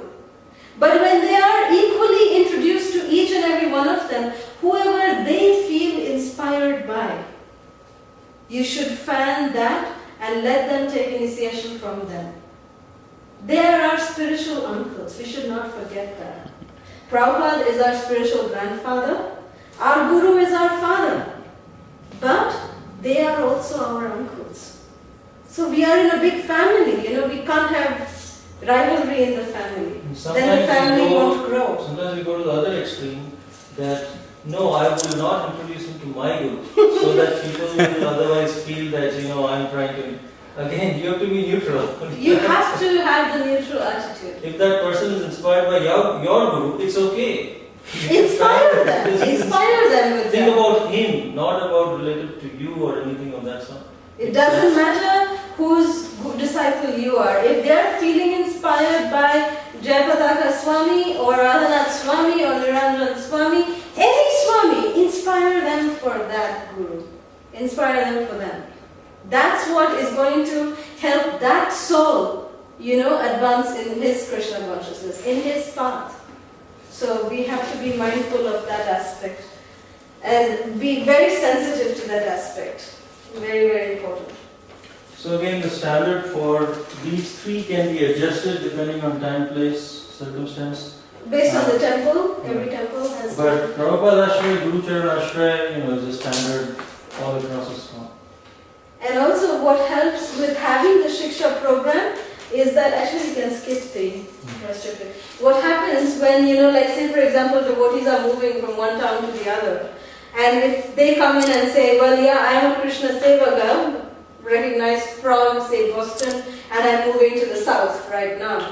So, okay, you've got Krishna Sevaka, so then, the temple already has the idea, okay, this particular devotee should have had the experience of doing such and such services. He's at this level of his spiritual life, so he will be given service according to his level, and he can immediately connect with that congregation also, where he is moving. So that is the benefit of having this Paths to Perfection program. You can give them small targets, Okay, go to 4 rounds. Next is you can focus on. Again, it prevents defection. We talked about it. They feel belonging and commitment towards Prabhupada and don't get allured to other organizations. Now, how do you conduct a ceremony? Okay, now, so first thing is you have to get from each group, you have to announce at least a month in advance in each group, Bhakti Vriksha group, or even at the temple on Sunday feast. So there may be some devotees who don't attend any Bhakti Vriksha program, but the temple can, they come to the temple and they are chanting, you can recognize them too. So it could be a temple-wide event, and you can tell them that this is a commitment, a soft commitment, it's not a vow. If you are not able to, for example, keep it up, doesn't mean that you will get a reaction or anything, just like initiation is a serious thing. Initiation, if you are not able to follow your vows, your guru gets affected, there's karma, there's all sorts of things. But this is not a vow, so you let them know that. You need to select the candidates at least a month in advance, advertise, maybe have a booth at the temple next to the welcome booth. To register for people's names and contacts, and you can personally go and each Bhakti Vriksha leader can recommend names from their groups like that. So there has to be someone who contacts them. And it is best if the Paths to Perfection program is, like a set-up system, so to speak, like in Houston. That's okay. Like in Houston, we have this program every quarter, every once in 3 months. So it is, the first Sunday of the first quarter is dedicated to the Paths to Perfection program. It's there on the calendar. So come what may, we always will have this program. So it's known to the temple management, it's known by the devotees, it's known to everybody. So people start working, 1 month before. It's like a process already established. And yeah, it goes on. So it's best if it is set up like that. Right, and then they come, and if a visiting sannyasi is there, they give the certificates and gifts. Or if no one is there, even a senior devotee can come. Don't wait for a visitor to come. Just fix a time, maybe first Sunday of February, then first Sunday of April, then first Sunday of August, and first Sunday of November, like that. And so that way everyone knows this is coming. If any senior devotee is there, they can give certificates and gifts. There has to be a person who is announcing. When you are announcing, don't just announce their names, introduce them to everyone. That such and such person is, he works as a software engineer, or she's a housewife, has 2 kids, and even then she's chanting so many rounds. What services that they do at the temple. All of that can be recognized at the same time, and then they are so others. This is a marketing for chanting also. Others can actually see, wow, so many people, I didn't know this person chants so many rounds. Wow, that's good. I should also do it. So this one can be done in Bhakti Vriksha and as well as the temple? No. It's not done in Bhakti Vriksha. This program is done at the temple. At the temple. This is at a level higher than the Bhakti Vrikshas. So Bhakti Vrikshas can participate in this, all the Bhakti Vrikshas. If you do just within a Bhakti Vriksha, it's okay, but it doesn't give that much of an excitement sometimes. Yeah. But if the temple, for example, is not willing to do this program, I can't see a reason why they won't. But if suppose some temple is saying, no, we don't want to do it, then you do in your group, at least to encourage your members. Maybe combine 2-3 groups and do it that way. Okay. But it's best to be done on a Sunday feast program, Okay. in front of the entire congregation. It also brings all the Bhakti Vriksha groups together. Because the idea should be that although different devotees are taking different groups, we are all working together for a common purpose. And all the leaders of the Bhakti Vriksha should also come together and discuss things on together how we can improve. some group is doing better in this way, another group is doing better in this way, how we can learn from each other. So anyway, this is based on Prabhupada's thing. He said the important thing is to make arrangements that they hear and chant. Once they begin chanting, automatically they will want to follow. So by the Shiksha program we are able to, and in US we are trying to brand it as paths to perfection, because when Westerners come and they hear Shiksha, they are sometimes not able to relate. But you can choose. So paths to perfection is slowly, one by one. This is the GBC resolution. Whereas members of the congregation who are not initiated need means of being recognized and feeling accepted by ISKCON, whereas other groups are giving recognition to ISKCON congregation, taking advantage of our lack of giving recognition. And whereas since congregational members often take considerable time to advance in sadhana, bhakti, a graduated system of encouragement and recognition is needed to serve as guidelines and inspiration. Therefore, it is resolved that ISKCON managers and GBC members shall, within their area of authority, be permitted to publicly bestow acceptance and recognition to members of its recognition for devotional achievements and progress in devotional service. Local temples and congregational preaching units should implement programs for aiding the congregational members to enhance their standard and training them to qualify for the higher levels. This should include following a recommended study course for the different levels. Some temples, they also do that for Shraddhavan. You have to chant and associate with devotees and have read at least these books. Science of Self-Realization, or the Eternal Love, Bhakti, or something small book. Then for Krishna Sevaka, Krishna Sadhaka, at least Science of Self-Realization also you should have read. So you can add those things also, gradually. But initially you will need to have some lower requirements for people to come. Otherwise, and in a ceremony, if you have 10 people overall, you are good to do the ceremony. Every quarter. It's a lot actually. Yeah, if you have, between 7 to 10 people, it's okay. And don't try to get everyone done in one way only, in one time only, because then next quarter you'll have problems. Because everyone is over. Now who's there next quarter? So if someone wants to take their time, let them take their time, but add them to the list for the next quarter. So that way you have, space it out a little bit for the survival of this program.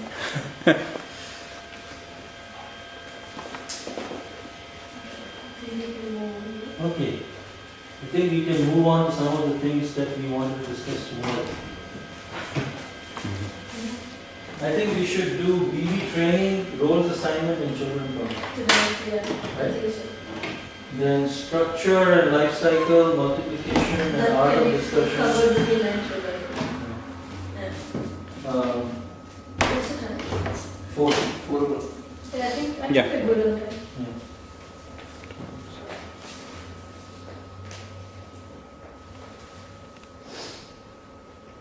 So Bhakti Vriksha roles.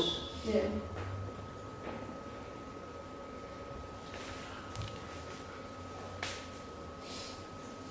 Okay, this will work. Testimonies.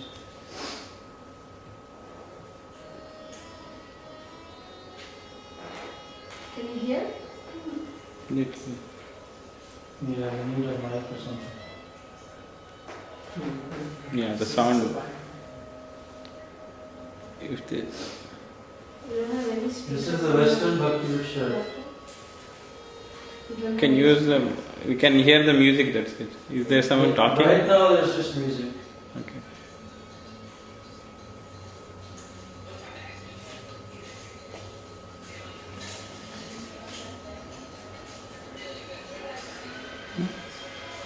So for Westerners, we have separate Bhakti Vriksha. We don't combine them within them.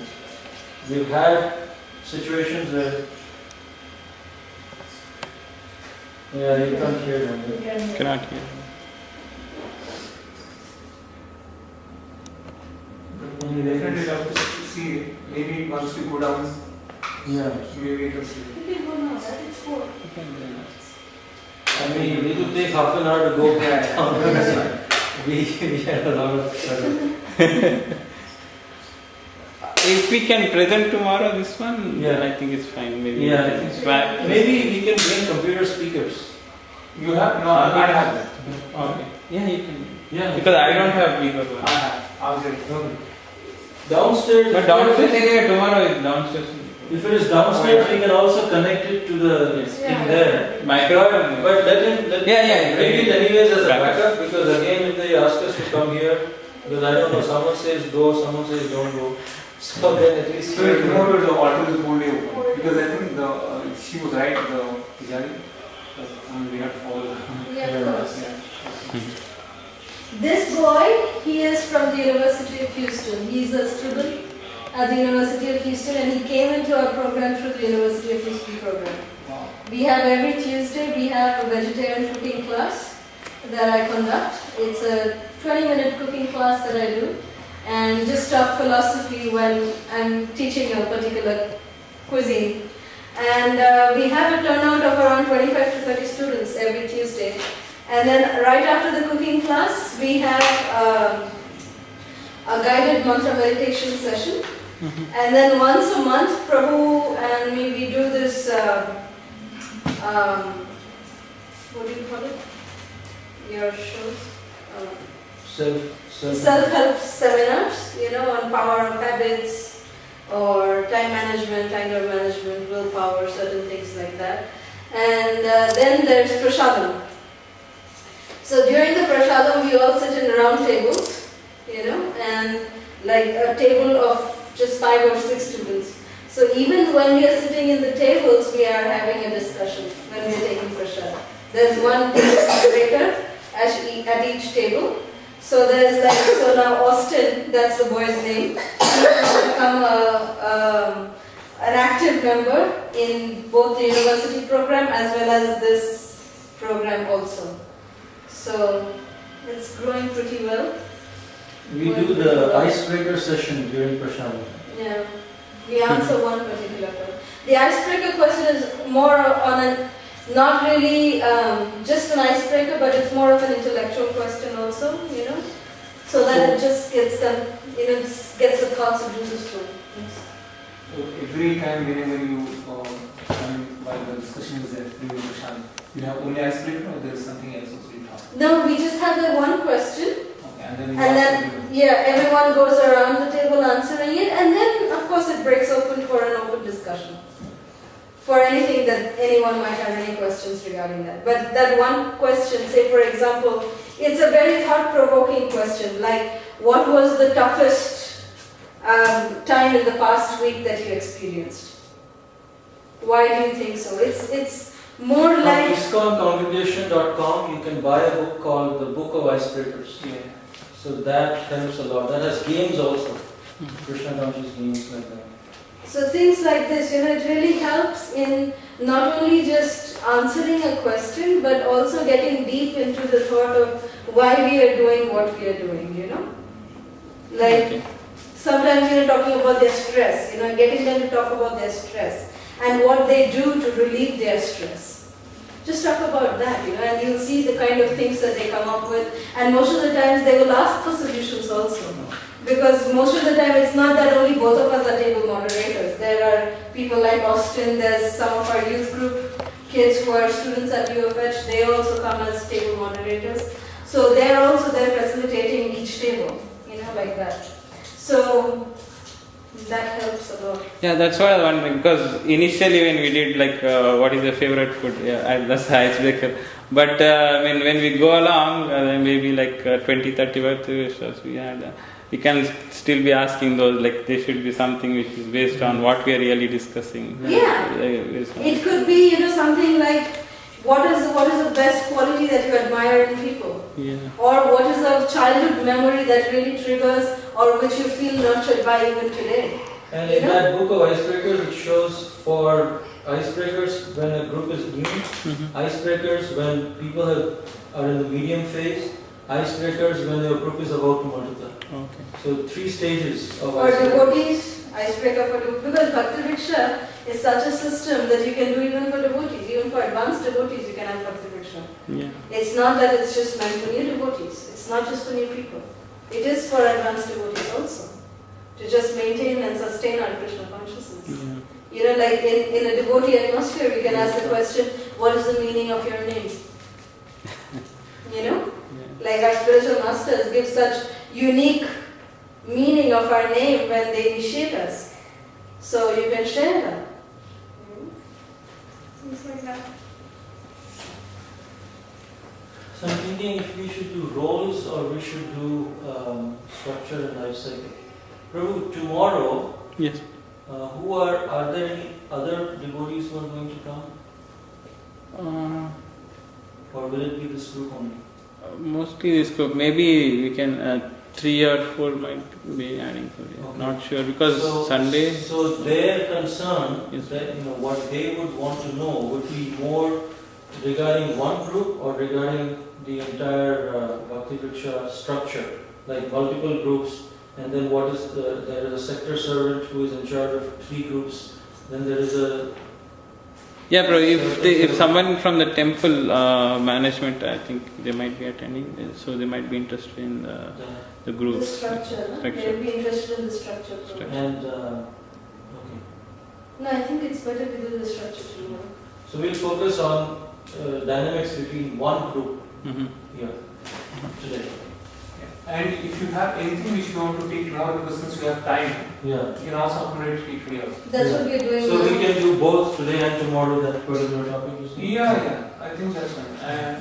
No, I'm just, because we are flexible. We can have some topic discussion right now, but we want to see how much it will be useful for you. So tomorrow, if some people would want to know some of this, the 10 roles in a Bhakti Vriksha, if they are focused on how to maintain one group, then we'll do this tomorrow. And today we'll focus on life cycle and structure. So I don't know, if you're also not sure, then we'll go with whatever we have right now. Now see, if there's any kind of management devotees who want to attend tomorrow, I think the Might life be. cycle and structure is what they will see. I'm also not sure. Yeah. I don't know if you have already told them, then I don't know. Okay, that's fine. We already told to come, but I mean they didn't show up. I mean. That's okay, we'll go with what That's we okay for me, no worries. This was meant for discussion tomorrow, but we're doing it today since we have time. So. Also, there was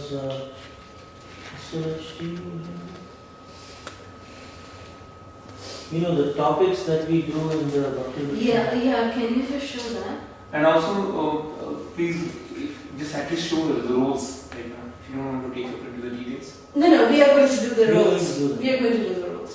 But before that, we just want to show you the topics that are discussed, in the progression that we do. Okay. So we'll just want to show you that. What is the curriculum, so to speak, of the Bhakti Vriksha course? These are 25 preliminary icebreakers that we'll give you. And in the book of icebreakers, you'll get 200 icebreakers like that. But these are just 25. So we can pick in each Bhakti Vriksha we can pick. Yeah. One time I didn't know what to ask, so I said, if you were asked to conduct the icebreaker session, what will be your icebreaker question? They came up with good icebreaker questions actually. Yeah, it was Yeah, we got with a new group. It was with a new group, a group which was meeting for like 3 months. A 3-month group, and we asked this question. So it was really good. If you have a break, please, you always have this one. And then you will get many ideas for the next few weeks. Which is the best advice you ever got? And so, where would you go if you are stressed? Where do you go generally? Favorite vacation, so many things. Okay. You want those, then The they are topics. in the SNHT.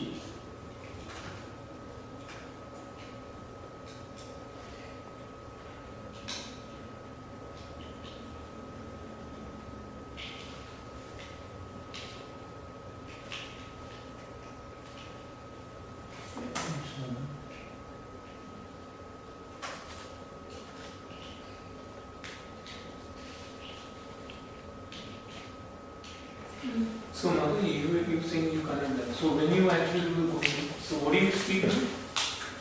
You can talk to them about the 3 modes. About how we use, what kind of ingredients we are using, right? So based on that, you can talk about the 3 modes, like foods in the 3 different modes. So you can talk to them about Sattva, Raja, Tama, explain to them just how the modes work, and how every activity can be basically categorized in these 3 modes. Nothing is out of these 3 modes. Anything that you can think of can be categorized in these 3 modes. So similarly, cooking can also be done in 3 modes. Right? It can be done in Sattva-gun, Raja-gun and Tama-gun, like that. Then I talk about consciousness when we are cooking, because we might be adding so many ingredients when we are cooking to get a really good product. Wow! Out of it, she looks good. But the main ingredient that we are adding is our own consciousness. And people are able to relate to it, Prabhu, because many students, they come up and say, yeah, that's right, when I ate the burger today at the canteen, I did not feel good. Because you can taste the consciousness, you can literally taste the consciousness. Because our consciousness is like a sponge. We absorb things. So the things that we put into our cooking, it's not just the basic ingredients, the raw ingredients, but it's also the state of consciousness that we are in. So if our consciousness is in the service attitude, in a mood to be of service to God and for others, and if there is love in the cooking that we are putting in, then that is the perfection of cooking. Now, you have been cooking for a few years right now, 2002, 2013. Yes. So now it has been so many years. So do you change topics? Because these are maybe it may go for maybe 1 month, 2 months, you may talk on these 2 topics or No, it's always different, Prabhu. I mean, I was giving I'm trying to understand, do you have any structure, for 1 year? It has structure, but what happens is, especially in university, exactly, people pass out. Every 2 years. Yeah. And every semester, especially UFH, every semester we sometimes have new kids. But of course, there are kids who are, regular, who become, like the main, they take the program forward, so to speak, because they are the ones who are advertising for the program on campus and things like that. So they are there, but majority of the students are always new every semester. So that's why it kind of So we didn't feel the need to come up with any more structured than 6 to 8 months. Because now you need this stuff. Basically 6 months, 3 months there and 3 months here, that's it. It's basically 6 to 7 months max in a year that university is in session, right? So, because during the exam time we don't want to bother the kids. So we kind of wrap up before that, Unless you have some students in the university, then that's a different thing. Then they can take a more personal role at that time.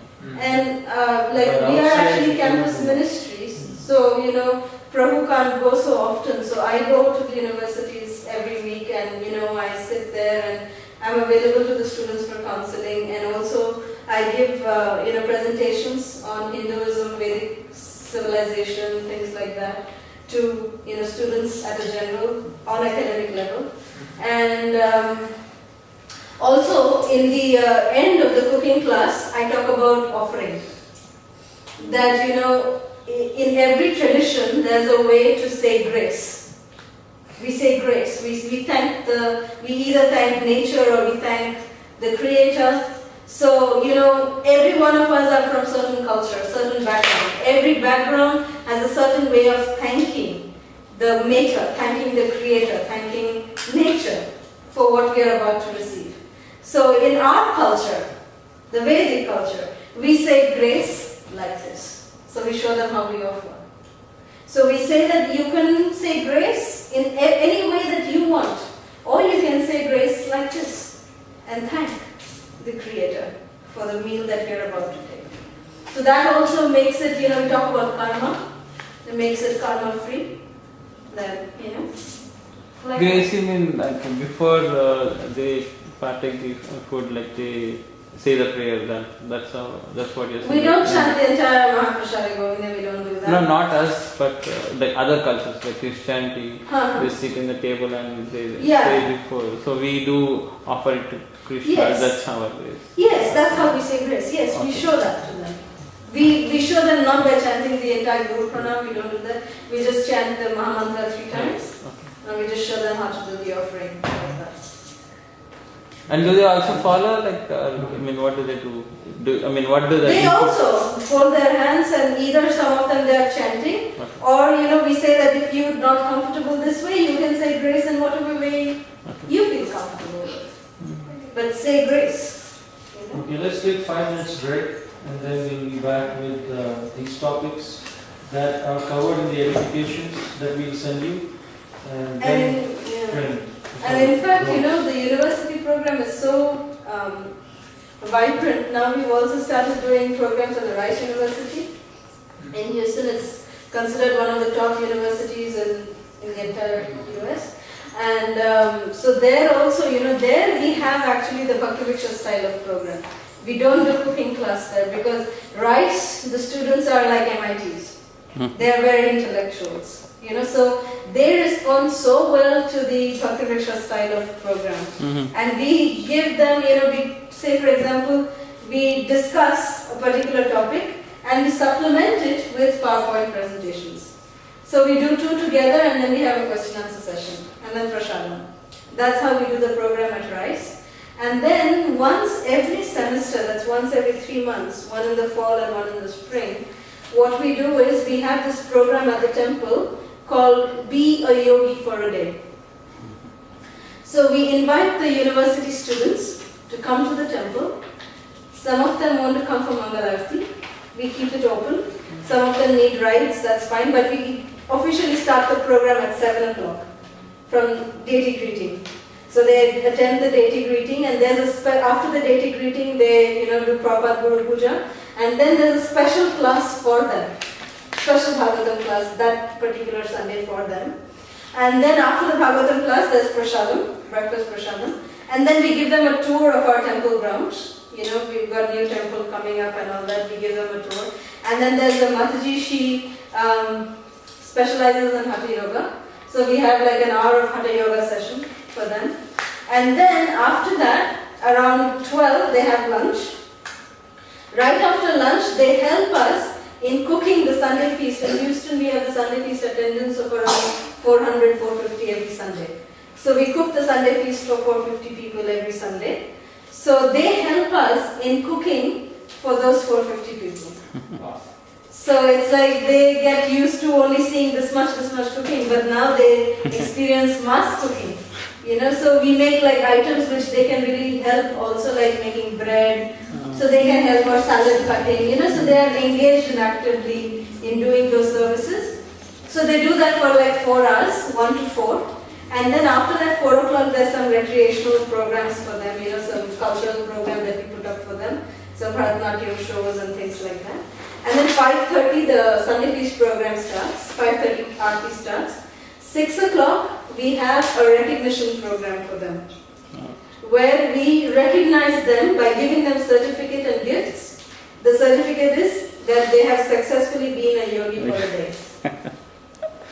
Nice. So and then they partake of the Sunday feast and then they go back. So that's being a yogi for a day. Spoon. So that program is very, very successful also. Very good.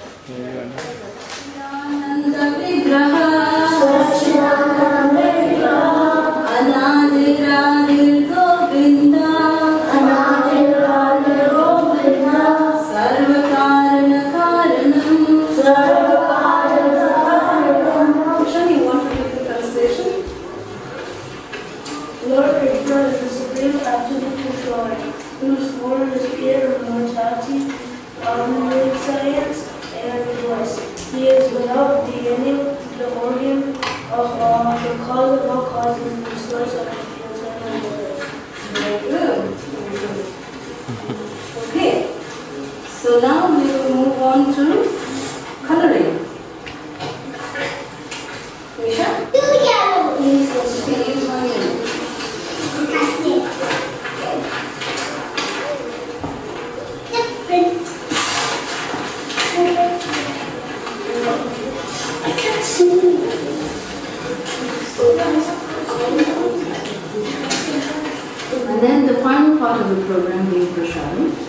that we conclude the evening with wonderful prasadam that's been offered to the Lord, and everybody can go home fully satisfied.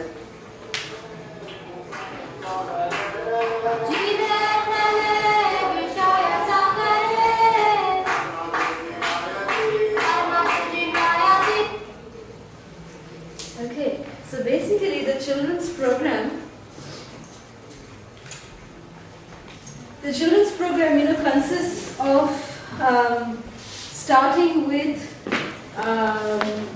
one thing that we always do is start off, the kirtan is always together. They do the kirtan together, and then after the kirtan immediately we go to another room, preferably to a secluded area where we take all the children, and it's nice, like you saw here, in this home here we have the Charikhand of Lord Chaitanya, so the kids feel nice in such an environment.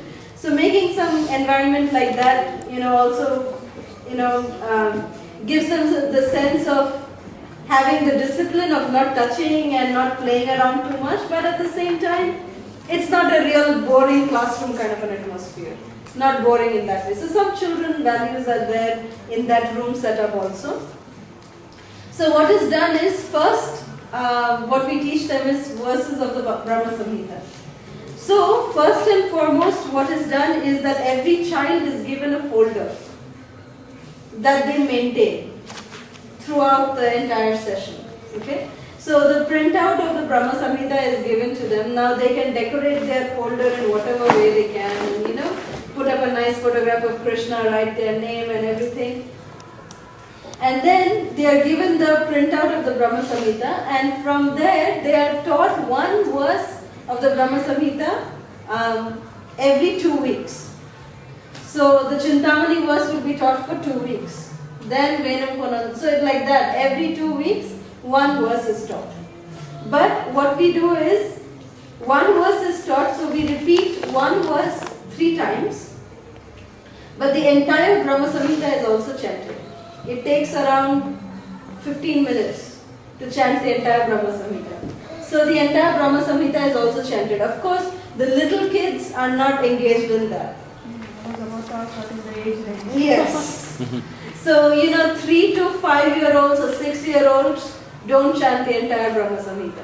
They learn just to speak the verse, like that. But then, what we do is, the 3 to 5-year-olds, we just start to give them some coloring.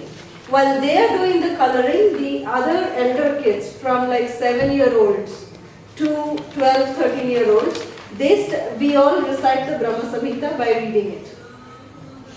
So it's easy for that age group to grasp the Brahma Samhita. It's very easy. 7-year-olds, they can really grasp.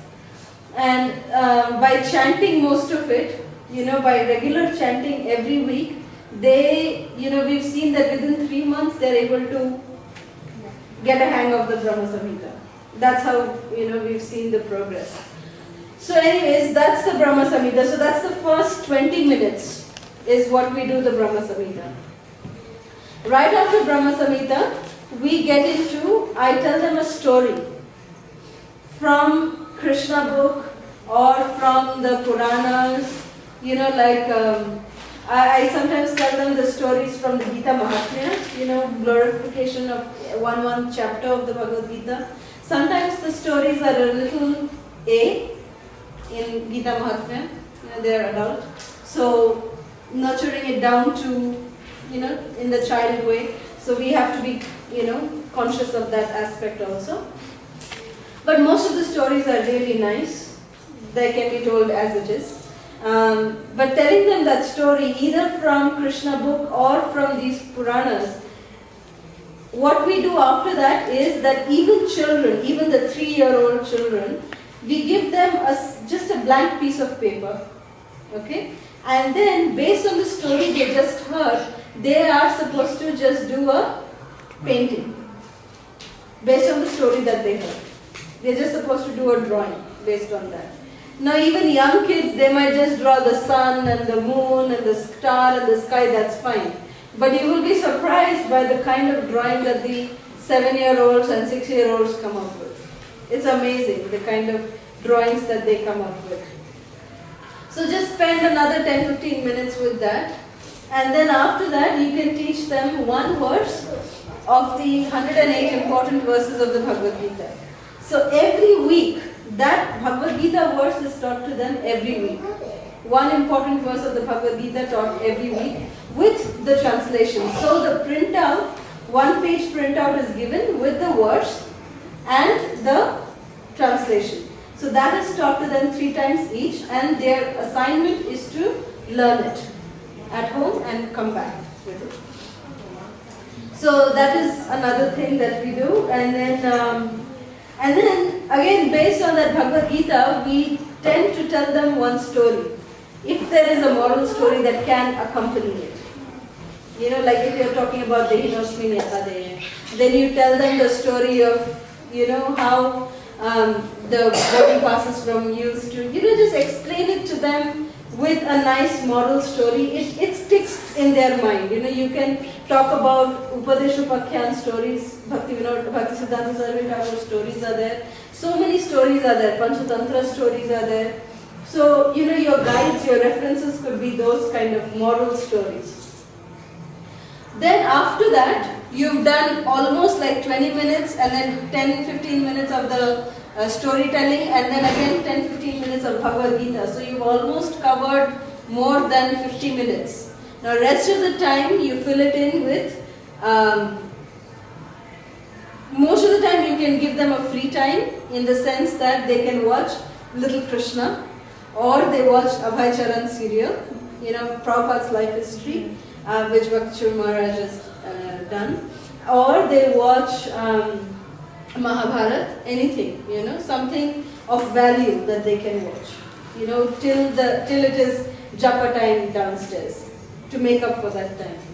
Or sometimes once a month what we do is, we do a quiz. Instead of the video time, we do a quiz, which is on the Bhagavad Gita shlokas or the Brahma Samhita shlokas, or some of the stories also. Names of characters, names of mothers and fathers and brothers and sisters. So stories like that, based on the stories, quizzes based on that. And gifts. So once a month they receive some gifts also. Everyone is a winner. Make sure that there is no competition. Everybody is a winner. So we try to give them all some small gifts, like some stickers, you know, Krishna.com, you can order some sticker, you know, things, you can give them those, you know, things like that, something very minimal. They are like really cheap also. You can just give those, you know, that they can put up as in their folders as collection, you know, that's how we do it in Houston. So that way they feel that they are gaining something. Now say for example, there is some festival coming up. Yes, so they have heard a particular story, like Nrsimha Chaturdashi is coming up, so they heard the story of Lord Nrsimhadev. Then they can just on their own, they do a skit and perform it for their parents downstairs at the end of the program. So the whole Nrsimha skit is done, you know, just the act of Hiranyakashipu being killed is done in like less than 5 minutes by the children. You know, they come and one is Sanda and Amarka, and then Prahlad is there, and you know, Nrsimhadev comes and you know, he just comes out of the pillar. They do it so beautifully, you know, without any props or anything. So these are some things that can be done, and of course, preparing for any kind of festival. That time you can teach them bhajans, you know, pertaining to that particular festival. Like if, you know, Mahaprabhu's, you know, Gaur Purnima is coming up, teach them some Gauranga bhajans. If Nityananda Triyadashi is coming up, teach them a Nityananda Prabhu's bhajan. Like that. Janmashtami coming up, teach them Yashomati Nandana. In that way, teach them some bhajans pertaining to that particular festival which is coming up. I would like to add to that. What we do here in temple is we make greeting cards for the deities, and they are offered. So once they are offered, they get it back. Perfect. Then another time when Halloween was there, we had these pumpkins. They carved it and they offered it to another people. Very nice. So these activities they keep on going on. I was just getting to that. Yeah, and then they do once in a month. Gauti Sunday school is going to start soon. So once in a month they do Narsingha Aarti for at Sunday days. Very nice. Yes, I mean that is a regular feature at our temple. That the Sunday feast, Nrsimha Aarti is led by the Sunday school children. That's a regular feature. And regarding the projects, one other thing that we do is for Balaram Purnima, we teach them how to make Rakhis and they offer it to the deities. So the Rakhis are worn by Krishna, and even by Lord Chaitanya and Nityananda, they can wear the Rakhis. Sometimes they design, we give them, these glitter foamy papers. You get these glitter sheets. So you can, show them how to make peacock feathers with different colors, green, blue, gold, like that. And then you show them how to make peacock feathers. You get beautiful peacock feathers. And then that is made and we offer it to Leela Madhava and he actually wears them. So these are different things that, as project work, the children do. Sometimes when Rath Yatra comes, the children do a big project, on a board like this. We buy this, foam board from Hobby Lobby, and you get these plastic clay, and we teach them how to make Jagannath, Baladev, Subhadra out of clay, and then make Rath Yatra cart with ice cream sticks and those glitter, the wiry things, you get. No. They are long, like this long. Like spring. Yeah, the spring things. You can bend it in any way. They're glittered, and you can bend it in any way. You can make it like a butterfly. You can make anything out of it, any shape out of it. So, with that and ice cream sticks, we teach them how to make a Rath Yatra cart. And we actually place the Jagannath, Baladev, Subhadra, and we auction them at the temple. And then during festival times, we teach our children how to make fruit baskets, with watermelon and a lot of other different fruits. Make fruit baskets and we decorate in front of the altar, and that is auctioned later on. So that way they are engaged in all this practical devotional service also. Yeah? And like skits, dramas, for all the festivals, they can come and perform at the temple. They are being trained for that. So, like this, the children's program is always full of variety, But, of course, the Brahma Samhita, Bhagavad Gita, and the storytelling is the basic. But, of course, it can be, different based on, like, if you're practicing for a festival, then you just do the drama practice or just do only the puzzles. ISKCON Desire has so many. Oh yes, we do that. Yeah. Even it has nice games. Oh yeah? Very nice games for especially 3 to 5 years. Yes. You have games, and then there are so many outdoor games that you can do, so many indoor games that you can do. So there's actually a book available in Krishna.com called Krishna Conscious Games for Kids. So you can look up that book also. Mataji, there's so much variety. Okay, yes. sorry. The stories you said, right, Mataji, the structure. You have after Brahma Samhita there's story, and then again we have painting Bhagavad Gita, and again there is story. Bhagavad Gita, after the Bhagavad Gita verse, if it is relevant, then you can explain it. Like when you are explaining, it's not that we are just teaching them the Bhagavad Gita verses. Okay. But we are telling them how Bhagavad Gita verses are actually practical, even in day-to-day life. Okay. How to make them understand that they can actually be implemented in their day-to-day life. Mm-hmm. How to actually implement it, okay. in a practical way. So that way you are explaining the verse to them, not just like a parrot. They are just not learning how to by heart it. Mm-hmm. So even when we are teaching them the Brahma Samhita verses, it's not that we just teach them how to by heart the verses, but they are taught the meaning of the verse also. Yeah. They don't have to by heart the meaning of, because it's very exotic English. Yeah. Brahma Samhita's translation, they might not be able to get it. But at least they know what it means. Okay. They know what Venu means. Venu Kvananta Maravinda Dalayataksha. What does it mean? At least that brief analogy is there, so that when they grow up, when they're giving Bhagavatam class, because they are the future for tomorrow. Yeah. They are our acharyas for tomorrow. We should know that. And so when they are reciting a particular verse, when they're talking in some context, when they say, oh Krishna, his senses are interchangeable. He can eat with his eyes, he can dance with any, his senses are interchangeable. So what is the verse that talks about that? It's Angani Yasya Sakalendriya Vritti. So like that, they need to know what they are actually learning, not just like a parrot just know how to recite it. That's not, what we are teaching them. But we are teaching them practical application of the Brahma Samhita, the Bhagavad Gita, everything like that. So they know how to practically apply it. So in the Bhagavad Gita, when you're teaching them those stories, when you're teaching them the verses, if there is a story that you feel can accompany it to make them understand, the verse better, then, you can tell them, like Vasamsi Jirnani Yatha Vihaya, that like how we take off, this cloth and then wear on another cloth. Soul similarly takes on another body at death, giving up the old and useless ones, right? Yes. So in that context, you can explain the story of Jara Bharat. How, in his case, reincarnation happened like that. Different things. You can fit in so many different things. Is there some material, Mataji? Like, because for everything we go to find a story, it's difficult, right? You might not have to find a story for everything. It's not that you have to find a story for everything. It's sometimes very, sometimes the stories are there in Prabhupada's purport. Yeah. Analogies are there. Yeah. So you can find it like that. Yeah, analogies are always. But if you want any kind of practical help, I can help you with that. But it's not documented. Okay. We are in the process of documenting this actually. We have not yet documented it. Right. But yeah. Okay. Any other questions regarding the student program?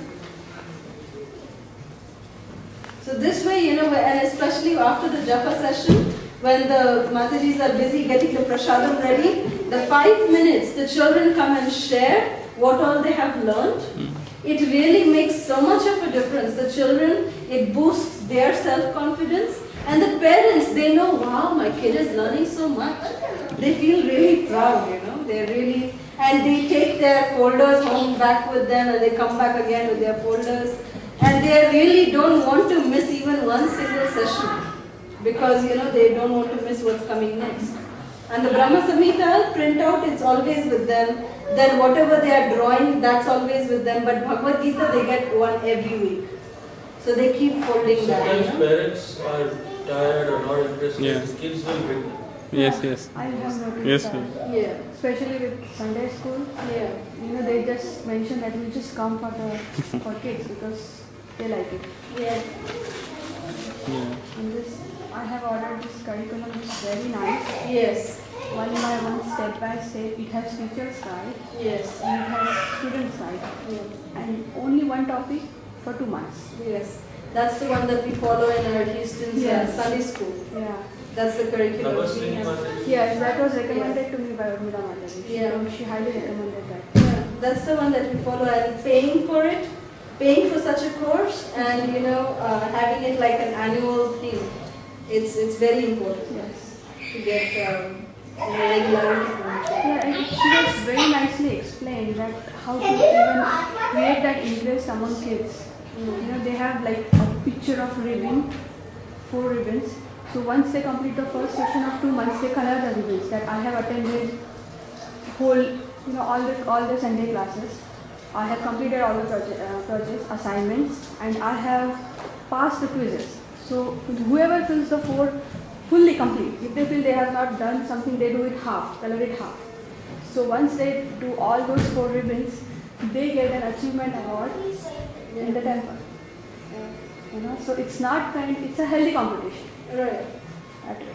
So I'm in the process of reading it, but it's really interesting. Yeah, see that you can do it very well in a temple Sunday school. Yeah, but not Bhakti. Yeah, but in Bhakti Vriksha it's voluntary, see? Yeah.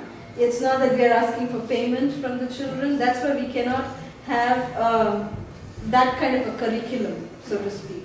Therefore, we keep it very flexible in this way, where we are giving them some kind of, onus and, authority that yes, they have to come back, but it's still not, forced in that level. So it has very nice topics. Yeah. You can grab those topics from there and how to teach them. Yeah. The teacher's guide. Yeah. It's very nice. And I'm in the middle, but it's very interesting. Yeah, I personally I'm from Mayapur originally, but I have been a teacher in Mayapur Gurukul.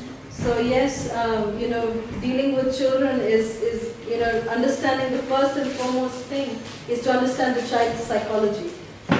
That is the most important thing. They need to know that you are their friend. They can take you for granted, but not really take you for granted.